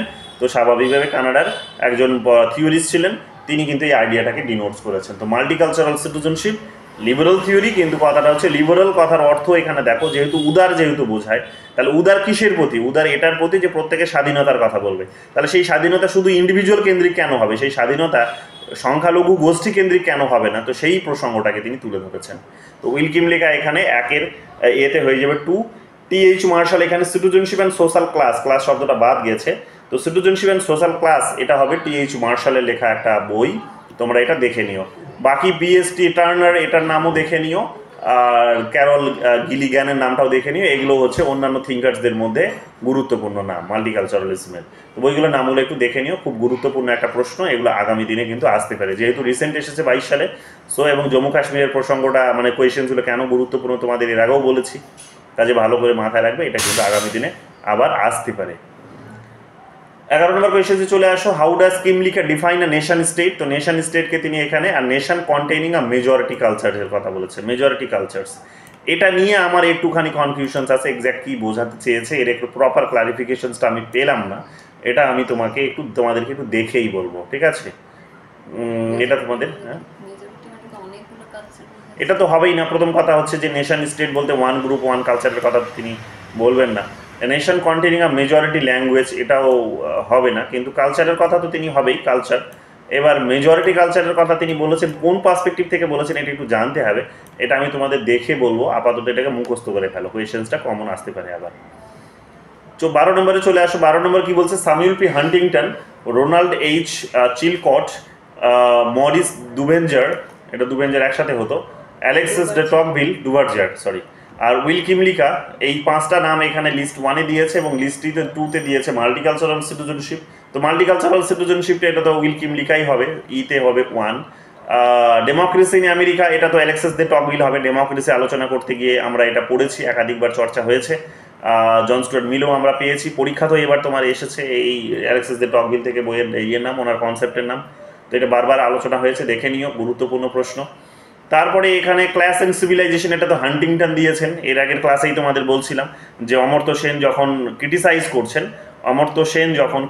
করছেন যে মাল্টিকালচারালিজমসকে লিবারাল পার্সপেক্টিভ থেকে, মানে অনেক লিবারাল মাল্টিকালচারালিজমসকে সমর্থন করেছেন, কিন্তু অমর্ত্য সেনের মতো একজন লিবারাল তিনি আবার এটাকে ক্রিটিসাইজ করেছেন। কেন? তার কারণ কমিউনিটিসগুলোর মধ্যে সেটা সংঘাতটাকে বাড়িয়ে দেয়, এই কালচারগুলোর মধ্যে একটা কিন্তু ক্ল্যাশ সেটা কিন্তু অনিবার্য করে তোলে। তো ক্ল্যাশ অফ সিভিলাইজেশন হিসেবে সেটাকে তিনি ডিনোটস করেছেন, দেখিয়েছেন, যেটা অলরেডি হান্টিংটন বলেছিলেন। তো হান্টিংটনকে তিনি সেখানে কোট করেছিলেন, তাই না? সেখানে কিন্তু রেফারেন্স হিসেবে ব্যবহার করেছিলেন। তো ক্ল্যাশ অফ সিভিলাইজেশন, তাছাড়াও এটা ইন্ডিপেন্ডেন্টলি কোয়েশ্চেন্সটা একাধিকবার জিজ্ঞেস করেছে, তোমরা জানো এটা নেটে এবং ওয়েস্ট বেঙ্গল স্টেটে। সো এটা গুরুত্বপূর্ণ একটা প্রশ্ন, ভালো করে দেখে নাও। আর এখানে থিওরিজ অফ কম্পারেটিভ পলিটিক্স, এটা হয়ে যাবে রোনাল্ডস এইচ চিলকট, নতুন একটা নাম, আমরা খুব একটা পাই না, আমরা আলোচনা করব অবশ্যই কম্পারেটিভ পলিটিক্সে। আর দুভেঞ্জারের নামটা মনে রেখো, যখনই পলিটিক্যাল পার্টিস রিলেটেড কোনো প্রশ্ন আসবে, আমি দেখলাম বিহারেও বোধহয় একটি এসেছিল, ওয়েস্ট বেঙ্গল স্টেটেও বোধহয় এই SLST যেটা হলো আমাদের সেখানেও এসেছিল। তো কাজে পলিটিক্যাল পার্টিসের নাম যখনই আসবে তখনই একজন বড় বিখ্যাত তার থিওরিস্ট হচ্ছে কিন্তু কম্পারেটিভ পলিটিক্সে পলিটিক্যাল পার্টিস নিয়ে আলোচনা করেছেন, তিনি হচ্ছেন মরিস দুভেঞ্জার। তো দুভেঞ্জার, তো মরিস দুভেঞ্জারের নামটা এখানে ভালো করে মনে রেখো, গুরুত্বপূর্ণ একটা নাম। সো আপাতত এটাই মনে রাখো, ডিটেলসে আমরা কম্পারেটিভ পলিটিক্স যখন চর্চা করবো, আমরা এখনও করিনি ওটা, তো তখন আমাদের এগুলো অবশ্যই আলোচনা হবে, ডিটেলসে বলবো পলিটিক্যাল পার্টি নিয়ে কী বলেছেন, এবং অনেক প্রশ্ন আছে পলিটিক্যাল পার্টির। প্রেশার গ্রুপও আসে না, তো এগুলো দেখে নিও। Option C is the right answer therefore. চলে আসো এখানে নাম্বার 13 কি বলছে, which of the following measures is consistent with the theory of multiculturalism. Consistence কথাটা হচ্ছে, এটা কন্ট্রাস্ট বলেনি, এখানে এই শব্দগুলো তোমরা অনেকে গুলিয়ে ফেলো। কনসিস্টেন্ট মানে হচ্ছে সামঞ্জস্যপূর্ণতা, মানে মিল খায়। কন্ট্রাস্ট হচ্ছে সেখানে বিপরীত ধর্মী অবস্থা, অর্থাৎ দ্বন্দ্বের কথা বলে। তো কন্ট্রাস্ট আর কনসিস্টেন্ট এগুলোর মানেগুলো ভালো করে লিখে নাও, এগুলোতেই তোমাদের গন্ডগোলটা হয়, পরীক্ষার হলে গিয়ে এগুলোই গন্ডগোলটা আমরা করে বসি। কি বলছে এখানে, ইউনিফর্ম সিভিল কোডের কথা বলছে। তো ইউনিফর্ম সিভিল কোড তো বলবে না, মানে ইউনিফিকেশনসের কথা যেটা বলছে, এই ধরনের কথা তো কখনোই বলবে না, এটা দ্বন্দ্বের কথা বলছে। তার মানে মাল্টিকালচারালিজম এটার বিপরীতে বলে, মানে এটা সবসময় কি বলে, মাল্টিকালচারালিজম এটার বিপরীতে অবস্থান করে। মাল্টিকালচারালিজম অনেকগুলো কালচারকে প্রোটেক্ট করার কথা বলে, আলাদা আলাদাভাবে স্বীকৃতি দেওয়ার কথা বলে, কিন্তু ইউনিফর্ম সিভিল কোড সমস্ত ওই অ্যাসিমিলেশনের কথা বলে, যেটা আমরা পড়লাম, মেল্টিং পটের কথা বলে, অ্যাসিমিলেশনের কথা বলে, তো সবাইকে একই ক্যাটাগরিতে ফেলে দাও, একই ক্যাটাগরিতে সবাইকে কনসিডার করো, ওটার কথা বলে এটা লিবারেলসরা। তো স্বাভাবিকভাবেই ইউনিফর্ম সিভিল কোড তো হবেই না। দ্বিতীয় হচ্ছে opening of schools in the language of minority communities, এটা তো হবে। Opening of schools in the language of immigrants communities মানে হচ্ছে যারা অভিবাসী যে সম্প্রদায়গুলো আছে, যে একটা দেশ থেকে অন্য দেশে যারা গিয়ে বসবাস করছে, তো সেই দেশে তারা হচ্ছে কি অভিবাসী সম্প্রদায় হিসেবে বিবেচিত হয়। তো তাদের যে ভাষা, সেই ভাষার উপর বেস করে স্কুল নির্মাণ করা, সেই ভাষার উপর বেস করে স্কুলে পঠন পাঠন করানো, শিক্ষাদান করানো, তো সেটা হচ্ছে কিন্তু কি ডিনোটস করছে, বহুত্ববাদকেই ডিনোটস করছে। যেমন অনেক দেশে হয়, কিন্তু আমাদের দেশেই যেমন হচ্ছে দেখবে, আমাদের দেশে আমরা হয়তো আলাদাভাবে অনেক দেশের ভাষা শিখি, যেটা যেহেতু ওই দেশটার সঙ্গে আমাদের কমিউনিকেট করতে হবে, বাট তার মানে এই নয় যে অন্যান্য ভাষাগুলোকে স্বীকৃতি দেওয়া হয় না। বা পশ্চিমবঙ্গে নিয়ে নাও, পশ্চিমবঙ্গে তোমরা কিন্তু মেজরিটি অফ পপুলেশন কিসের পাবে, মেজরিটি পপুলেশন বাঙালি পাবে, বাট এখানে তোমরা দেখতে পাবে কি, এখানে তোমরা দেখতে পাবে আরও অন্যান্য যে ভাষা, হিন্দি ভাষা, এখানে নেপালি ভাষা, নেপালি ভাষার মানুষ তো শুধু আর পশ্চিমবঙ্গে নেই, আরও অন্যান্য রাজ্যও হয়তো ছড়িয়ে ছিটিয়ে আছে, কিন্তু তারাও এখানে এসে কিন্তু সেই ভাষায় পড়াশোনা করতে পারে। তো এগুলো আমরা কিন্তু দেখতে পাবো, এবং আমাদেরও ভাষা অন্য রাজ্যগুলিতে গিয়ে কিন্তু স্বীকৃতি পেয়েছে। যেমন দিল্লিতে দেখবে বাংলা ভাষায় পঠন পাঠন হয়, বিহারে দেখবে সেখানে ভাষা আছে, বাংলা ভাষা পড়ানো হয়, শেখানো হয়। তো অনেক ভাষা এখানে এরকমভাবে তাদের কিন্তু শেখানো হয়, পড়ানো হয়। তো এটা আলটিমেটলি এই মাল্টিকালচারালিজমের একটা বেসিক ফিচার্স হয়ে দাঁড়ায়, যে অন্যান্য কালচারসের যে বিভিন্ন ফিচার্সগুলো আছে সেটাকে স্বীকৃতি দেওয়া হচ্ছে এক প্রকার। তো এটা এই কারণে সঠিক হবে, বাকিগুলো ভুল। আর কি বলছে, কেন ভুল হয়েছে দেখে নাও, সুবিধা হবে এগুলো বোঝা থাকলে, কোয়েশ্চেন ধরতে সুবিধা হবে। Visa restriction on new immigrants, visa রেস্ট্রিকশনের প্রসঙ্গ যখন তুমি করবে তখন কি হবে, সেটা কিন্তু এটা সামঞ্জস্যপূর্ণ নয়, বরং সেটা বিরোধিতারই কথা বলছে। অর্থাৎ তুমি অন্য সম্প্রদায়কে নিজের দেশে আসতে বাধা প্রদান করছো। তো এক প্রকার কি করছো, তুমি অন্য কমিউনিটিসকে বাধা প্রদান করছো, মানে তুমি মাল্টিকালচারালিজমকে সমর্থন করো না। ঠিক আছে, তো ওটাকে এখানে ডিনোটস করছে। ডি নাম্বার কি বলছে, কালচারাল অ্যাসিমিলেশনস অফ এথনিক কমিউনিটিস, সাংস্কৃতিক এটা সংমিশ্রণের কথা বলছে। সাংস্কৃতিক সংমিশ্রণ বিভিন্ন জাতিগুলির মধ্যে, বিভিন্ন জাতিগোষ্ঠীগুলির মধ্যে সাংস্কৃতিক সংমিশ্রণের কথা বলছে। এটা তো হবেই না, কারণ সাংস্কৃতিক সংমিশ্রণের কথা কারা বলে, লিবারেলসরা বলে, কিন্তু মাল্টিকালচারাল তো তা বলে না, যে সমস্ত সম্প্রদায়গুলোকে, জাতিগোষ্ঠীগুলোকে একটা আমব্রেলায় নিয়ে এসে, বা একটা হচ্ছে ওই কি বলবো, যে মেল্টিং পটে বা জুসার, যেটাকে বলতে জুসারে নিয়ে এসে তাদেরকে এখানে পিষে তাদেরকে জুস বানিয়ে দাও, ওই রকম কনসেপ্ট নয়। ঠিক আছে, নতুন একটা নাম হবে, ধারণ করবে, সেটা কি, সেটা হয়তো একটা জুস বলে কনসিডার হবে, তো জুস নয়। তো কালচারাল অ্যাসিমিলেশনসের কথা তারা বলে না, এরা কিন্তু ভিন্ন কথাই বলে, তো কালচারাল ডিফারেন্সিয়েশনের কথা বলে, অ্যাসিমিলেশন নয়। তো কালচারাল ডিফারেন্সিয়েশনের কথা বলে, এটা হচ্ছে কিন্তু এই কারণে ভুল হয়েছে। 14 নম্বর কোয়েশ্চেনে চলে আসো, কি বলছে, জামিয়া মিলিয়া ইসলামিয়াতে এসেছে, মাস্টার্সে 2021-22 এসেছে এটা। Multiculturalist policies are based on the recognition that, multiculturalist policies are based on the recognition that কি বলছে, particular cultural groups may have distinct need. Multicultural policies based on the recognitions that কি বলছে, যে একটা নির্দিষ্ট কালচারাল গ্রুপের কি থাকতে পারে, ভিন্ন ভিন্ন এখানে কি থাকতে পারে, চাহিদা থাকতে পারে। এটাকে বলা হচ্ছে পার্টিকুলারিস্টিক মাল্টিকালচারালিজমের যে বেসিক আইডিয়া সেটা। তো যাই হোক, এখানে তারপরও আমরা মাল্টিকালচারালিজমের ইন জেনারেল আইডিয়ার মধ্যেও এটা পাই, যে তারা কি করার কথা বলে, যে ভিন্ন কালচারাল গ্রুপের ভিন্ন চাহিদা থাকতে পারে, বা একটা গ্রুপের বিভিন্ন ধরনের চাহিদা থাকতে পারে। এটা কিন্তু থাকতে পারে, যেটা আমরা ওই ইয়েকে বলতে শুনলাম, আমরা ইজা বার্লিনকে বলতে শুনলাম, যে একজন ব্যক্তির মধ্যে কি আছে না, বিভিন্ন ভ্যালুসকে তার মধ্যে, একজন ইন্ডিভিজুয়ালসের মধ্যে বা হিউম্যান বিংয়ের মধ্যে বিভিন্ন ভ্যালুসকে কেন্দ্র করে তার নিজের মধ্যে দ্বন্দ্ব অবিরত ঘটছে। দ্বন্দ্ব ঘটে তার মধ্যে। অর্থাৎ লিবারেলসরা যেটা বলার চেষ্টা করেছিলেন, সেই লিবারেলসদের আর্গুমেন্টের ঊর্ধ্বে উঠে গিয়ে তিনি নিজেও লিবারেল, কিন্তু ঊর্ধ্বে উঠে গিয়ে তিনি এই কথাটা বলেছিলেন কি, যে লিবারেলিজম বা ইন্ডিভিজুয়ালিজম মানেই সে একটা ইন্ডিভিজুয়ালের আইডিয়াকে সমর্থন করবে, লিবারেলিজমকে সমর্থন করবে। কিন্তু তিনি বলছেন যে না, একজন ইন্ডিভিজুয়ালসের চরিত্র হচ্ছে যে প্যারালালি, যে সে কি হয় না, সে কি হতে পারে না, তার মধ্যে বিভিন্ন মূল্যবোধের দ্বন্দ্ব চলতে পারে। তো তার মধ্যে হতে পারে যে সে কি না, সে লিবারাল, আবার সে দেখা যাবে সে মাল্টিকালচারালিস্টও বটে, হতে পারে এটা।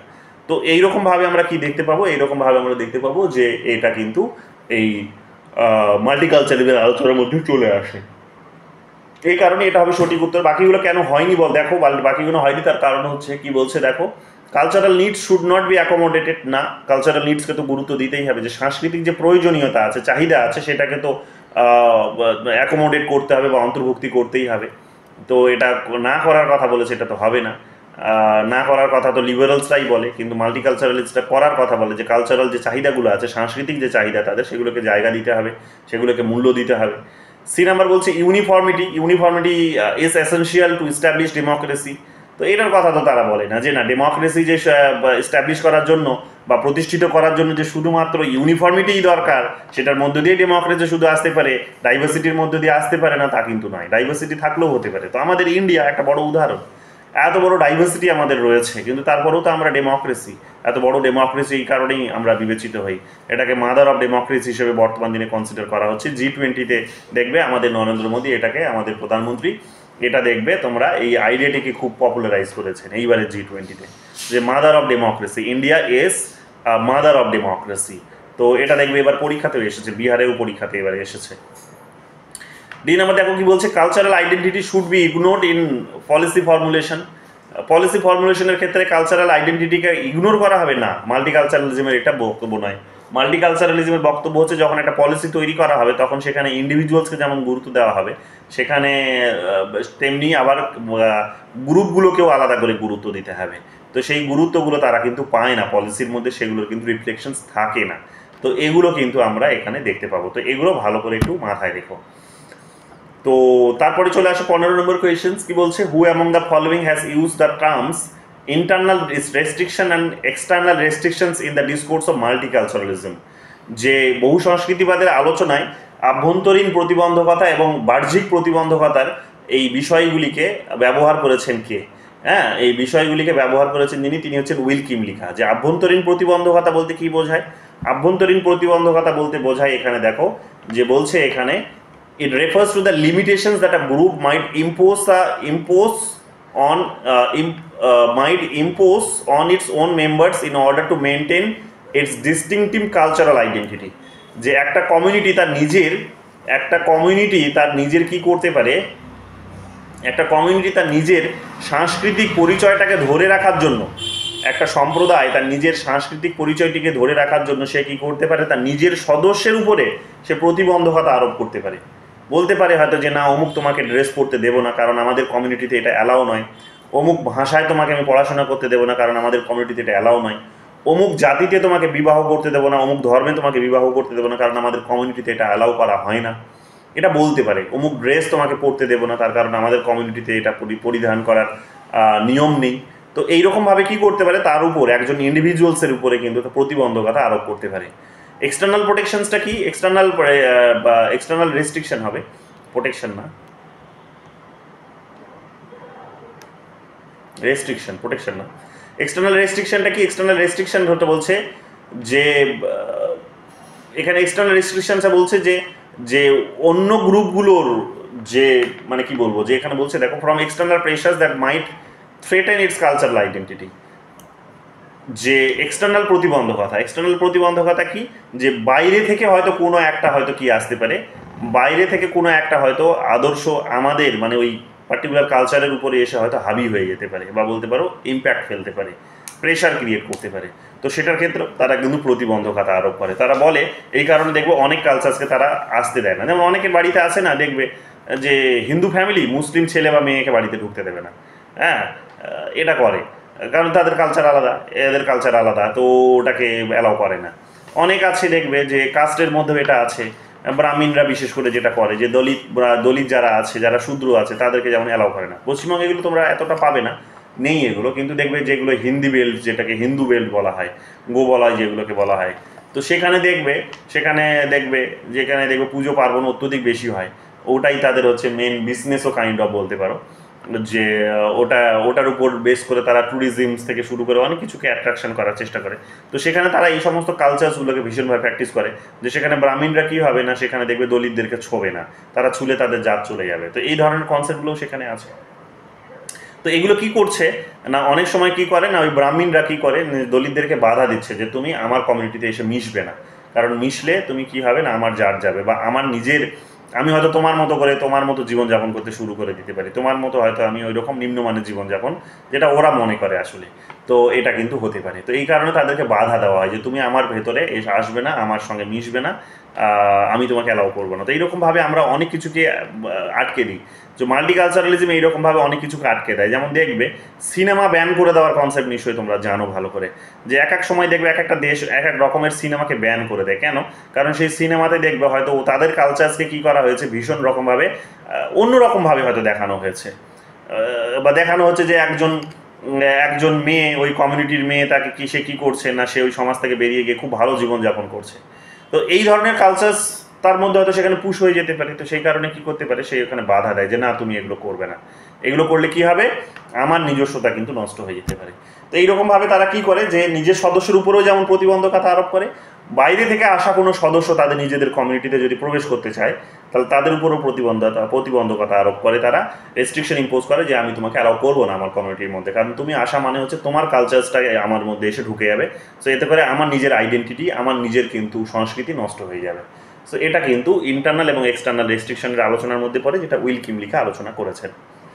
16 নম্বর প্রশ্নে চলে আসো। 16 নম্বর প্রশ্ন কি বলছে, which variant of liberalism spouses sympathetic consideration of cultural differences, group rights and majority minority relations as its core values?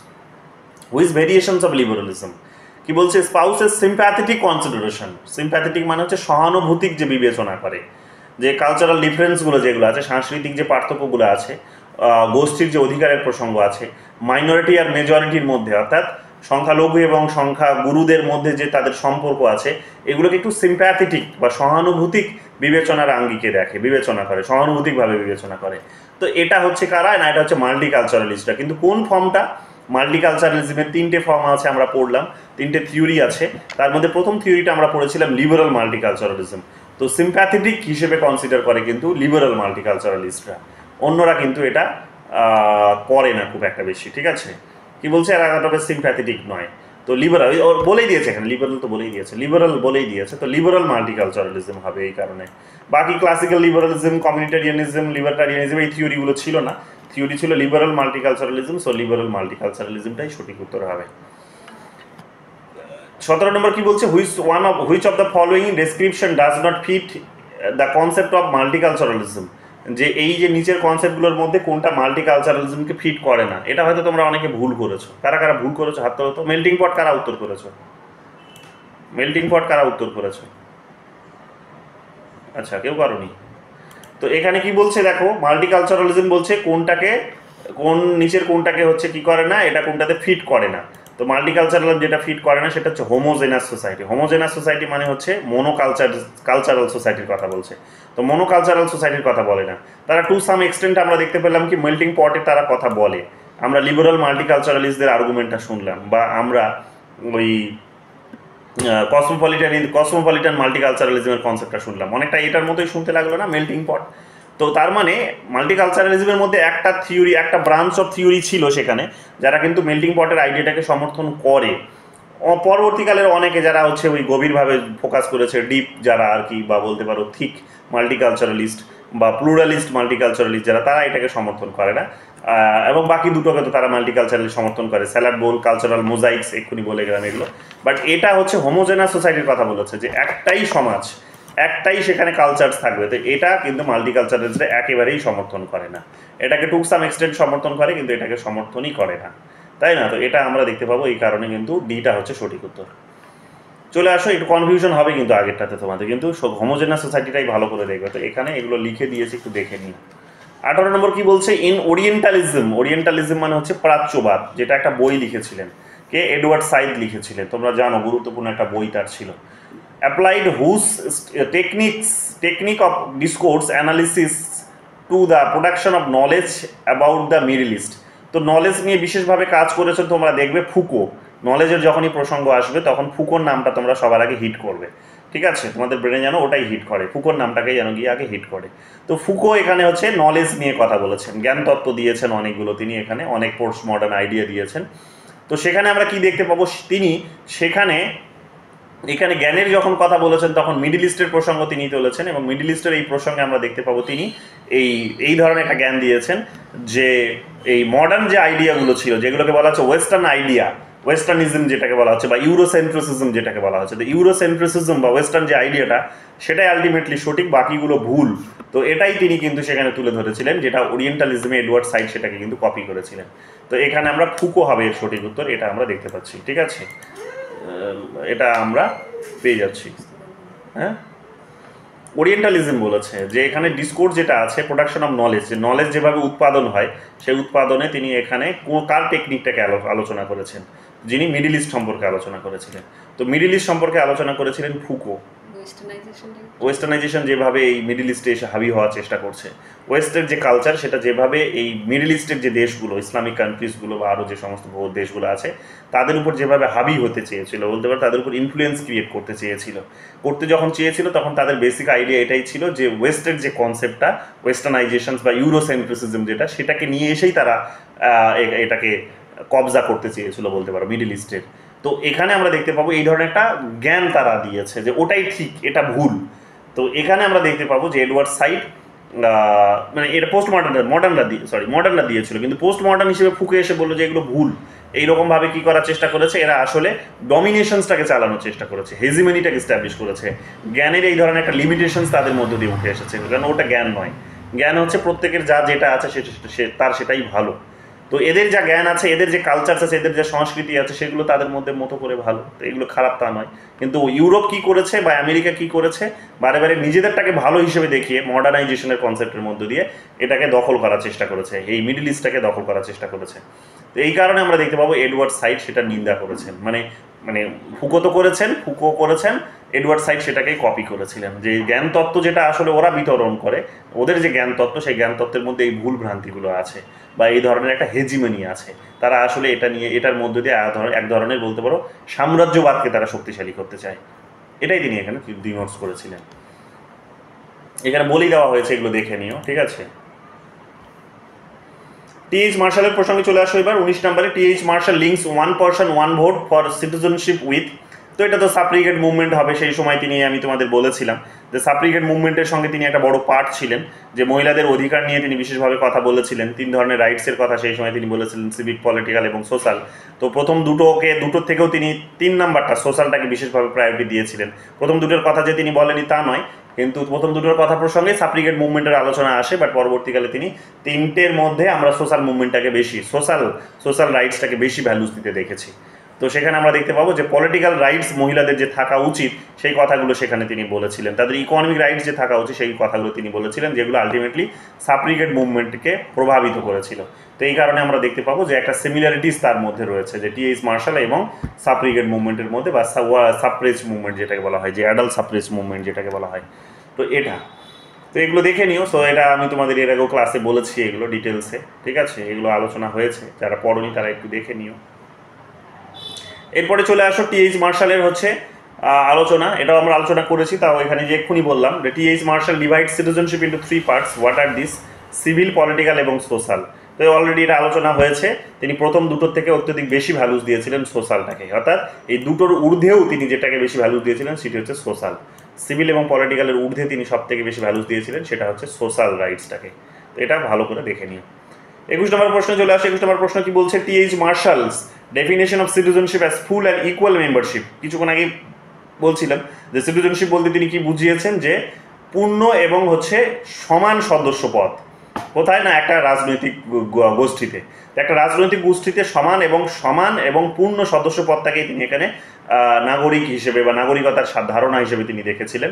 তো রেফার্স টু বলছে সিটিজেনশিপ অ্যাজ স্টেটাস, মর্যাদার দিক থেকে তিনি এটাকে করেছিলেন, মর্যাদার দিক থেকে। আর পরবর্তীকালে এটাকেই ক্রিটিসাইজ করে মাল্টিকালচারালিস্টরা এসে বলার চেষ্টা করলেন যে মর্যাদা নয়, আইডেন্টিটি, এই যে এটা সিটিজেনশিপ অ্যাজ অ্যান আইডেন্টিটি, এটার কথা মাল্টিকালচারালিস্টরা বলেছিলেন।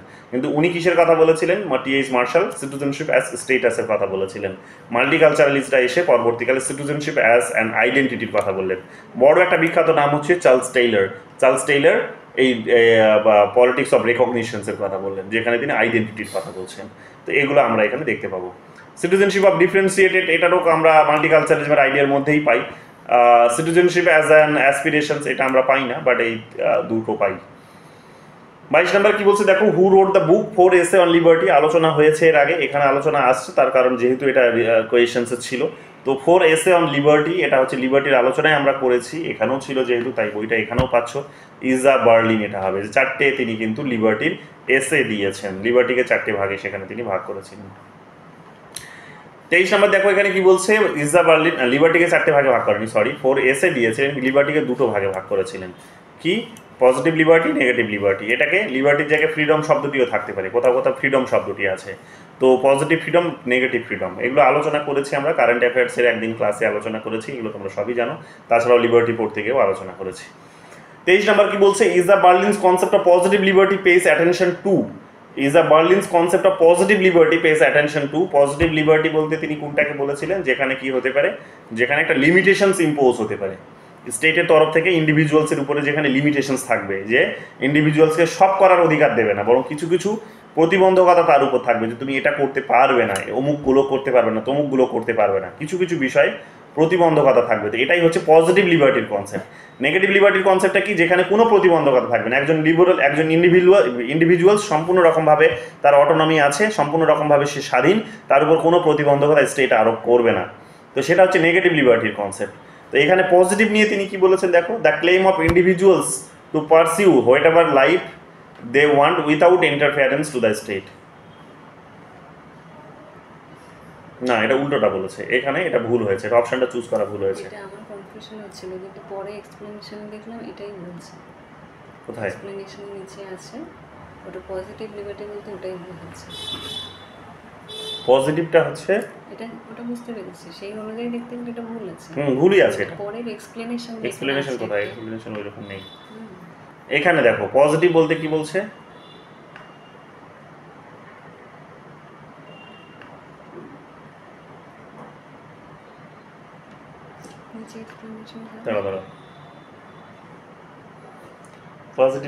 পজিটিভ লিবার্টি হচ্ছে যেখানে কোনো প্রতিবন্ধকতা থাকে না, যেখানে প্রতিবন্ধকতা থাকে সেটা হচ্ছে পজিটিভ। যেখানে প্রতিবন্ধকতা থাকে, তাহলে তারা যা খুশি তাই করতে পারবে, এটা তো নয়, এটা অপশনটাই ভুল আছে, এটা অপশনটাই ভুল আছে। এটা যা খুশি তারা, the claim of individuals to pursue whatever life they want without interference, না উইথাউট ইন্টারফিয়ারেন্স হবে না, এই শব্দটাতেই গন্ডগোল করেছে। এটা উইথ ইন্টারফিয়ারেন্স হবে, উইথ যদি হতো তাহলে ঠিক হতো, কিন্তু উইথাউট বলাতে এটা ভুল হয়েছে, এটা গন্ডগোল আছে, এটা ভুল আছে, এটা আমি কারেক্ট করে দেবো, ঠিক আছে। এটা ভুল দিয়েছে ওরা, হায়দ্রাবাদে এসেছে না, ইউনিভার্সিটি অফ হায়দ্রাবাদ, এমপিল 2019, ভুল আছে এটা। Isaiah Berlin is known for his argument that, কি বলছে, আর্গুমেন্ট হচ্ছে a positive conception of freedom represents a trait of individual liberty. A positive conception of freedom represents a threat to individual liberty. হ্যাঁ, এটা ঠিক, এটা ঠিক, যে positive conception of freedom, positive conception মানে কি বললাম, ওই যে যেখানে প্রতিবন্ধকতা থাকবে, অর্থাৎ স্টেট তোমাকে যা খুশি তাই করতে দেবে না। তো এটা কি ইন্ডিভিজুয়ালের স্বাধীনতা, সেই স্বাধীনতার উপর তার মানে এক প্রকার আরো ইন্ডিভিজুয়াল হয়তো চাইছে যে আমি এখন আন্দামান নিকোবর আইল্যান্ডে যাব, আমি এখন জারুয়া জনগোষ্ঠীদের সঙ্গে এখন গিয়ে এখন ডিনার করে আসব, তাদের সঙ্গে বন্ধুত্ব করব। তোমাকে তো সরকার সেখানে যেতে দেবে না, জারুয়া জনগোষ্ঠীর সঙ্গে তোমাকে মিশতে দেবে না। কেন? কারণ তুমি যাওয়া মানে হচ্ছে তার জনজীবন নষ্ট হয়ে যাবে। তুমি মডার্ন লিভিং স্ট্যান্ডার্ড তুমি যেভাবে বা যতটা তুমি তোমার মানে মানে মানে মানে কি বলবো, যে যতটা প্রোগ্রেস করেছো সমস্ত দিক থেকে, লাইফস্টাইলের দিক থেকে, খাদ্যের কালচারের দিক থেকে, পোশাকের কালচারের দিক থেকে, সমস্ত দিক থেকে যতটা প্রোগ্রেস করেছো, ততটা তো তারা প্রোগ্রেস করেনি, তারা ওখানেই পড়ে আছে। কাজে তোমার হিউম্যান বডি, তোমার সাইকোলজি থেকে শুরু করে সমস্ত কিছু তোমার যেটা, সেগুলো কিন্তু সেগুলোর সঙ্গে জীবনযাপন করতে অভ্যস্ত হয়েছে। হঠাৎ করে তারা যদি আজকে সেগুলো গিয়ে ফেস করে, তারা যেমন তুমি ধরো এখন গিয়ে এখন জারুয়া জনগোষ্ঠীর সঙ্গে সেই আইল্যান্ডে বসে তুমি এখন অর্ডার করছো জোম্যাটোতে যে আমাকে পিৎজা ডেলিভারি করে দাও ওখানে, তো পিৎজা ডেলিভারি করে দিল, তুমি হয়তো সেখানে 10 প্যাকেট পিৎজা অর্ডার করলে, করে তুমি কি করলে, তাদেরও বাচ্চা কাচ্চাদেরকে 9 প্যাকেট অফার করলে, তুমি 1 প্যাকেট খেলে, দেখা গেল ওগুলো খেয়ে ওরা কি হলো, যেহেতু কোনোদিন খায়নি ওই ধরনের এত মিক্স খাবার, এত এরকম ফ্রাই করা খাবার, এত মিক্স করা খাবার, এত তেল মশলা যেহেতু তারা খায়নি, তো হতে পারে তাদের ডায়রিয়া হয়ে গেল ওটা খেয়ে, হতে পারে তাদের সেখানে পেট খারাপ হয়ে গেল, গ্যাস হয়ে গেছে, তো খেয়ে হতে পারে তাদের বিভিন্ন প্রবলেম ক্রিয়েট হয়েছে, তারা মারা যেতে পারে সেখানে। তো ফলে তোমাকে সরকার যেতে দেবে না সেখানে, কারণ তুমি যে লাইফস্টাইলে বিলং করছো, লাইফস্টাইলে আছো এই মুহূর্তে, তারা সেই পজিশনে এখনও পৌঁছয়নি। কাজে তোমার জীবনযাপন তাদের জন্য কিন্তু একটা ক্ষতি নিয়ে আসতে পারে। তো সেই কারণে কি হতে পারে, সরকার তোমাকে যেতে দেবে না সেখানে। তো এই ধরনের প্রতিবন্ধকতা যেখানে থাকে, সেটাকে কি বলার চেষ্টা করা হয়, যেটা বলার চেষ্টা করে যে এটা ইন্ডিভিজুয়ালসের স্বাধীনতার ক্ষেত্রে একটা বড় বাধা, এটা থ্রেট হিসেবে, এটা হ্যাঁ এটা হয়তো থ্রেট হতে পারে, কিন্তু কথাটা হচ্ছে এই থ্রেটটাও কিন্তু জাস্টিফাইড। তো এই জাস্টিফিকেশনসটা যখন দেওয়া হচ্ছে, তখনই সেটা পজিটিভ ভাবনা থেকে দেওয়া হচ্ছে, সেটা তখন পজিটিভ ফ্রিডমের কনসেপ্ট দাঁড়িয়ে যায়। কিন্তু যেখানে কোনো ধরনের থ্রেট থাকে না, সরকার কোনো প্রতিবন্ধকতাই নিয়ে আসে না, তখন সেটা নেগেটিভ ফ্রিডম বা নেগেটিভ লিবার্টির কনসেপ্ট দাঁড়িয়ে যায়। তো এখানে আমরা দেখতে পাবো তিনি এটাকে সমর্থন করেছেন। তো পজিটিভ নেগেটিভ দুটোরই কথা বলেছেন, তো এটা তো ঠিক হবেই, এটা তোমরা এখানে দেখে নিও। 25 নম্বর কি বলছে দেখো, 25 নম্বর বলছেন considering Isa Berlin's understanding of liberty, considering Isa Berlin's understanding of liberty, which of the following statement is not correct? তো লিবার্টি সম্পর্কে ইজা বার্লিনের কোনটা ঠিক নয় বলছে। তো এখানে ঠিক নয় যেটা বলছে, দেখো Berlin makes distinction between negative and positive liberty, এটা হ্যাঁ ঠিক, যে তিনি ইতিবাচক স্বাধীনতা এবং নেতিবাচক স্বাধীনতার মধ্যে পার্থক্য করেছিলেন, এটা আমরা জানি তিনি করেছেন। Negative liberty means not being prevented from other individuals to attain one goals. কি বলছে? Negative liberty means not being prevented, negative liberty means not being prevented from other individuals to attain one goals, যে একজন ব্যক্তি যেটা করতে চাইছে, তার যে লক্ষ্য আছে, সে লক্ষ্যতে সে যখন পৌঁছতে চাইছে তখন অন্য কেউ তাকে বাধা দেবে না। হ্যাঁ, এটাই ঠিক, এটাই নেগেটিভ লিবার্টির কনসেপ্ট, যে একজন ইন্ডিভিজুয়াল যা করতে চাইছে তার মানে সে সব কিছুই করতে পারবে, অন্য কোনো ব্যক্তি বা স্টেট তাকে বাধা দেবে না। তো যখন বাধা থাকবে না, বাধা যখন থাকবে না একজন ব্যক্তির উপরে, সে যা খুশি তাই করতে পারবে, তখন সেটা নেগেটিভ লিবার্টির কনসেপ্ট। এটাও তিনি বলেছিলেন। 3 নম্বর বলছে কি, the capacity or incapacity to fulfil one's desire belongs to the individual himself. The capacity or incapacity to fulfil one desire belong to the individual itself, যে একজন ব্যক্তি তার নিজের যে ইচ্ছেগুলো আছে সেগুলো সে পূরণ করবে, সে করবে না, বা করার ক্ষমতা আছে কি নেই সেটা তার সম্পূর্ণ রকম তার নিজের ব্যাপার। অর্থাৎ লিবারালিজমের প্রসঙ্গে হচ্ছে এটাই, যে একজন ইন্ডিভিজুয়ালস তার যেটা করার ইচ্ছে হচ্ছে সে করুক, কিন্তু তার নিজের ক্ষমতায় তাকে করতে হবে, কেউ তাকে সেটা সাহায্য সহযোগিতা করবে না। অর্থাৎ স্টেট এসে তার হয়ে কিছু করে দেবে এটা কিন্তু নয়, স্টেট তার হয়ে কিচ্ছু করবে না। স্টেট করবে না মানে স্টেট যেমন আমাদের অনেক কিছু করে দেয় না, আমাদের জন্য হাসপাতাল তৈরি করে দিয়েছে, সরকারি হাসপাতাল, সরকারি স্কুল, সরকারি কলেজ। তো এই লিবার্টির প্রসঙ্গে যখন আসবে তুমি, তখন দেখবে সেখানে লিবার্টারিয়ান থিঙ্কার্সরা বা লিবারাল থিঙ্কার্সরা বলার চেষ্টা করে যে সরকার তোমার জন্য কিছুই করবে না, স্টেট তোমার জন্য কিছুই করবে না, তোমার নিজের ক্যাপাসিটি অনুসারে তোমাকে করতে হবে। তোমার যদি ক্যাপাসিটি থাকে তাহলে তুমি এগোবে, তোমার ডিজায়ার যেগুলো আছে, তোমার আকাঙ্ক্ষা যেগুলো আছে সেগুলো পূরণ হবে, যদি তোমার ক্যাপাসিটি না থাকলে সেগুলো পূরণ হবে না। তো লিবারালিজমের বা এটা হচ্ছে বেসিক আর্গুমেন্ট। তো এটারও কথা তিনি বলেছিলেন, যেহেতু লিবারাল একজন থিঙ্কার ছিলেন, তো স্বাভাবিকভাবে সেটার কথা তো তিনি বলবেনই। তো 1, 2, 3 এখানে সঠিক উত্তর, মানে ওনার পার্সপেক্টিভ থেকে ঠিক উনি এগুলো বলেছিলেন। যেটা উনি বলেননি সেটা হচ্ছে এটা কি, the state can only secure positive liberty two the individual. না, এই আইডিয়াটা তিনি বলছেন যে না, স্টেটের পাশাপাশি আরও অনেক অর্গানাইজেশনসগুলোর উপর তার মানে তিনি জোর দিয়ে কি, considering Isa Berlin's understand liberty which on the following statements not correct. State can only secure, positive, ও হ্যাঁ, অনলি সিকিউর পজিটিভ লিবার্টি বলেছে। তো এটা শুধু পজিটিভ লিবার্টিকে সিকিউর করবে না, নেগেটিভ লিবার্টিকেও সিকিউর, এক্সপ্লেনেশন আছে। দাঁড়াও, the state can only secure positive liberty to the individual. State can secure only positive, secure only, state can only secure positive liberty to the individuals, positive liberty of the individuals. Explanation আছে।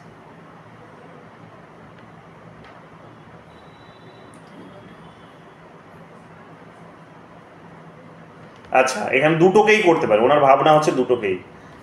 বলেছিলাম তোমাদের কথা, ভুলে গেছে, এখানে বলেছে দেখো, যে বলছে বার্লিন বলেছেন যে এখানে কি করতে পারে, স্টেট দুটো পজিটিভ এবং নেগেটিভ দুটো লিবার্টিকেই এখানে সিকিউর করবে, দুটোই, একটাকে শুধু নয়।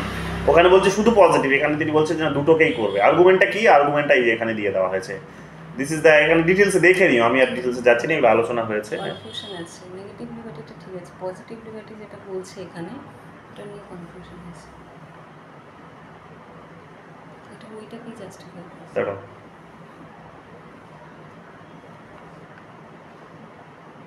না এটা ভুল আছে, এটা ভুল আছে, এটা আমি ডিলিট করে দেবো, এটা ডিলিট করে দেবো, এটা না, নিজের থেকে না, এটা এই যে ওন মাস্টারির কথা যখন বলেছে, ওন মাস্টারির কথা যখন বলেছে তখন সেটা নেগেটিভ লিবার্টি হয়ে যাবে, এটা ভুল আছে, এটা আমি কারেক্ট করে দেবো, ঠিক আছে। বাট এটা বুঝে নাও, পজিটিভ লিবার্টি যে পজিটিভ নেগেটিভ যেগুলো বললাম এটা একটু বুঝে নাও। 26 নম্বর কি বলছে, which conception of liberty Eja Berlin defence in his এসে টু কনসেপ্ট অফ লিবার্টি। তো নেগেটিভ লিবার্টিকে তিনি ডিফেন্ড করেছেন। নেগেটিভ মানে হচ্ছে যে যেখানে কোনো প্রতিবন্ধকতা থাকবে না, একজন ইন্ডিভিজুয়াল তার যা খুশি তাই সে করতে পারে। তো একজন ইন্ডিভিজুয়ালসকে যেখানে স্বাধীন হিসেবে কনসিডার করা হয়েছে, তিনি সেই আইডিয়াটার উপরে জোর দিয়েছেন। তিনি দুটো ভাগ করেছেন লিবার্টিকে, পজিটিভ নেগেটিভ দুটো ভাগে ভাগ করেছেন, বাট তিনি নেগেটিভটার উপরেই তিনি জোর দিয়েছেন। তিনি যেহেতু স্বাভাবিক, তিনি যেহেতু নিজেও একজন লিবারাল থিঙ্কার ছিলেন, লিবারালরা ওটাই করে, নেগেটিভ লিবার্টির উপরেই জোর দেয়, যে ইন্ডিভিজুয়ালসকে স্বাধীন হিসেবেই তারা দেখতে চায়, তার উপর কোনো প্রতিবন্ধকতা, কেউ আরও তাকে বাধা দেবে কাজ করতে, তাকে তার জীবনযাপন করতে বাধা দেবে, এই ধরনের কোনো আইডিয়াতে তারা বিশ্বাস করে না। 27 নম্বর কি বলছে দেখো, 27 নম্বর বলছে, Isaiah Berlin spoke about 2 types of freedom, which of the following are the types of freedom according to him. তো এটা তো হবে, এটা তো সবই হবে। ফ্রিডম ফ্রম, ফ্রিডম টু, এটা কারেন্ট অ্যাফেয়ার্সের কোয়েশনস। এটা আলোচনা করতে গিয়েই তোমাদের ডিটেলসে এটা বুঝিয়েছিলাম। এবং ফ্রিডম ফ্রম আর ফ্রিডম টু এটাকেই তিনি বলেছিলেন নেগেটিভ এবং পজিটিভ লিবার্টি। তো এই অবশ্যই এটা অল অফ দ্য অ্যাবাভ হবে, দেখে নিও। এটা দ্য হিন্দুর কারেন্ট অ্যাফেয়ার্স থেকে নেওয়া, বলেছিলাম এগুলো তোমাদের ক্লাসে। ইজা Berlin is the author of 4 essay on liberty, দেখে নিও। এটাও বেসিক কোয়েশনস, এটা সিইউটিতে এসেছে, সিইউটি পিজি 2022-এ এসেছে। ঠিক আছে, ভালো করে দেখতে হবে সম্মিলিত এগুলো। হ্যাঁ, বেসিক কোয়েশন চলে আসছে। দেখো সিইউটি পিজি 2021-এ এসেছে, কি বলছে? Charles Taylor is known for his work on তো পলিটিক্স অফ রেকগনিশনস, অর্থাৎ স্বীকৃতির রাজনীতি। স্বীকৃতির রাজনীতির কথা তিনি বলেছিলেন। তিনি একটা বই লিখেছিলেন এবং ধারণাও দিয়েছিলেন। এই বইয়ের এখানে তিনি একটা ধারণাও দিয়েছিলেন যে আলাদা আলাদা কমিউনিটিসগুলোর আলাদা আলাদা স্বীকৃতি তাদের থাকবে। হ্যাঁ, স্যালাড বোলের কনসেপ্টটাকে তিনি এখানে তুলে ধরেছিলেন। স্যালাড বোল মাথায় রাখবে। 30 নম্বর কোয়েশ্চেন্সে চলে আসো। 30 নম্বর কোয়েশ্চেন্স কি বলছে? Second last questions, who among the following advocated the cosmopolitan multiculture communitarian perspective for studying international relations. তো একমাত্র এখানে হচ্ছে এখানে কসমোপলিটন কমিউনিটারিয়ান থিঙ্কার্স হচ্ছে ক্রিস ব্রাউন। বাকিরা হচ্ছে এখানে যেমন কেনেথ ওয়ালস, যেমন হচ্ছে নিও লিবারাল থিঙ্কার্স। এনার লেখা বইটা প্রথম যখন প্রকাশিত, নিও রিয়েলিস্ট থিঙ্কার্স, এনার লেখা বইটা প্রথম যখন প্রকাশিত হলো তখন থেকেই আমরা দেখতে পাবো নিও রিয়েলিজমের জন্ম হলো, তাই না? কি বইটার নাম কি ছিল? Theory of international politics. আমি দীপিকা দাসকে কোথাও দেখলাম এটা ভুল করেছে। আমি দেখছিলাম দীপিকা দাসের কোয়েশনসগুলো, সেখানে দেখছিলাম দীপিকা এটাকে ভুল করেছে। ভালো করে বুঝে নাও। কেনেথ ওয়ালস যখন থেকে তার নিজের থিওরি অফ ইন্টারন্যাশনাল পলিটিক্স লিখলেন তখন থেকে কত সাল ছিল এটা? 1975 কি 79 না? তো যখন থেকে তিনি লিখলেন তখন থেকে কি হলো না, নিও রিয়েলিজমের জন্মটা হয়ে গেল। ওনার হাত ধরেই নিও রিয়েলিজমের জন্ম হলো। তো এটা ভালো করে মাথায় রেখো। এটা নেটেও এসেছে, কিন্তু নেটে 2022 সালে এসেছে। হ্যাঁ, এবং এনাকে স্ট্রাকচারাল রিয়েলিস্ট হিসেবে বলা হয়। কাঠামোবাদী হচ্ছে বাস্তববাদী হিসেবে, কাঠামো বাস্তববাদী হিসেবে ওনাকে কিন্তু দেখা হয়। ঠিক আছে, এগুলো বলবো তোমাদের। রিয়েলিজমসটা আরও ভালো করে মানে পড়িয়েছি রিয়েলিজমটা ক্লাসে, এটা হ্যাঁ ক্লাসে দেখে নিও। পিওয়াইকিউটা শুধু অ্যানালিসিসটা হয়নি, 100টা কোয়েশ্চেন সেই সময় দিয়েছিলাম, আমার মনে আছে, এখন অ্যানালিসিসটা হয়নি ওটা। ইমানুয়েল ওয়ালারস্টাইন, এটা হচ্ছে ওয়াল সিস্টেম থিওরির সঙ্গে জড়িত। বেসিক কোয়েশ্চেন্স এগুলোই বারবার মাস্টার্সের এন্ট্রান্সে জানতে চায় এবং নেট সেটেও জানতে চায়। এবং এখন এইবারও বোধহয় জানতে চেয়েছিল না, এইবারও পরীক্ষায় নেটে জানতে চেয়েছিল। কোর পেরিফেরি সেমি পেরিফেরির কনসেপ্ট তিনি দিয়েছিলেন। ঠিক আছে, এবং রল প্রভিসের যে কনসেপ্টটা ছিল কোর এবং পেরিফেরি, সেটাকেই তিনি এক্সটেন্ড করেছিলেন। সেমি পেরিফেরির আইডিয়াটাকে সেখানে তিনি ইনক্লুড করেছিলেন। তো দেখে নিও, এটা কিন্তু গুরুত্বপূর্ণ প্রশ্ন। স্টেফেন কোহেন, তিনি হচ্ছেন একজন, স্টেফেন কোহেন এটা কোন আইডিয়ার সঙ্গে জড়িত? স্টেফেন কোহেন নামটা বলছি, ইনি বোধহয় ইনি স্ট্রাকচারালিস্টের মধ্যে বোধহয় আসবে। এটা দেখে তোমাদের বলবো। যাই হোক, এগুলো দেখে নিও, এগুলো বেসিক কোয়েশ্চেন্স, এগুলো বারবার পরীক্ষায় জানতে চায়। আর 31 নম্বর কোয়েশ্চেন দেখো, লাস্ট কোয়েশ্চেন, সেটা হচ্ছে দ্য সেকেন্ড সেক্স দিয়েছে। এটা জেন্ডার তোমাদের পড়িয়েছি, ফেমিনিজম পড়িয়েছি, যেখানে জানো তোমরা সেকেন্ড সেক্স সিমন দে বোভেয়া দিয়েছে। আর মেন কারেন্টস অফ মার্কসিজম, নতুন একটা নাম, ভালো করে দেখে নিও এটা। সাইলেন্ট স্প্রিং তোমাদের আমি এনভায়রনমেন্ট এনভায়রনমেন্টালিজম পড়িয়েছি, তোমাদের ইকোলজিজম পড়িয়েছি। তো সেখানে র্যাচেল কার্সনের নাম পড়িয়েছিলাম, সাইলেন্ট স্প্রিং, বারবার পরীক্ষায় নামটা জানতে চাই। আর এখানে আছে মাল্টিকালচারাল সিটিজেনশিপ, সেটা তো উইলকিম লেখা হবেই। আর তাহলে নতুন যেটা পড়ে থাকবে সেটা হচ্ছে মেন কারেন্টস অফ মার্কসিজম, এটা হবে আমাদের এল কোলাকৌস্কি। ঠিক আছে, কোলাউস্কি। তো এল কোলাউস্কি, কঠিন নাম এই সব, রাশিয়ান নাম। তো এল কোলাউস্কি তোমরা দেখবে যে এই মার্কসিজমের নামটা, মার্কসিজমের এই আইডিয়াটা দিয়েছে। ঠিক আছে, বইটা লিখেছে the main currents of Marxism. তো এই ধরনের নামগুলো যখনই থাকবে না তখন সে ধরে নেবে যে মার্কসিজমের সঙ্গেই যাবে, কারণ অত্যধিক বেশি রাশিয়ান রাইটার্সেরা এবং মার্কসিজমকে নিয়েই চর্চা করেছে বেশিরভাগ। তো এগুলো দেখবে এ হয়ে যাবে 2। তো এইরকমভাবে আমাদের সঠিক উত্তর হয়ে গেল এখানে সি। তো এই গেল আমাদের আজকের আলোচনার বিষয়বস্তু, যেগুলো মাল্টিকালচারালিজম থেকে ছিল। আরও অনেক তোমাদের ম্যাচিংয়ে তোমরা মাল্টিকালচারালিজমের কোয়েশ্চেন্স পাবে। মাঝে মাঝে তোমরা চেষ্টা করো যে 15 দিন 20 দিন 1 মাস পর পর যদি চাও তো মাঝে মাঝে এসে এই পরীক্ষাগুলো দিও, মানে আবার এগুলোকে সলভ করার চেষ্টা করো। এবং যখন চেষ্টা করবে তখন দেখবে আরও নতুন কোয়েশ্চেন্স অ্যাড হয়ে গেছে।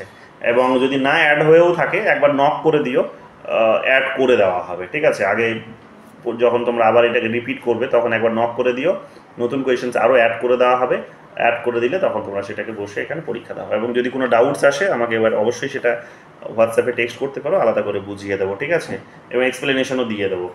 তো এই গেল আমাদের আজকের আলোচনার বিষয়বস্তু মাল্টিকালচারালিজম থেকে। তাহলে বুঝতেই পারছো যে অনেক বেশি প্রশ্ন ইনফরমেটিভ হয়েছে, বেসিক জিনিসগুলো জানতে চেয়েছে। আরও অনেক প্রশ্ন আছে যেগুলো দেখবে অত্যধিক বেশি সেখানে ম্যাচিংয়ে সেখানে দিয়েছে, যে যেমন উইলকিমলিকার নাম জানতে চেয়েছে, স্যালাড বোল জানতে চেয়েছে, সেখানে দেখবে মেল্টিং পটের কনসেপ্ট জানতে চেয়েছে, বেসিক ফিচার্সগুলো জানতে চেয়েছে।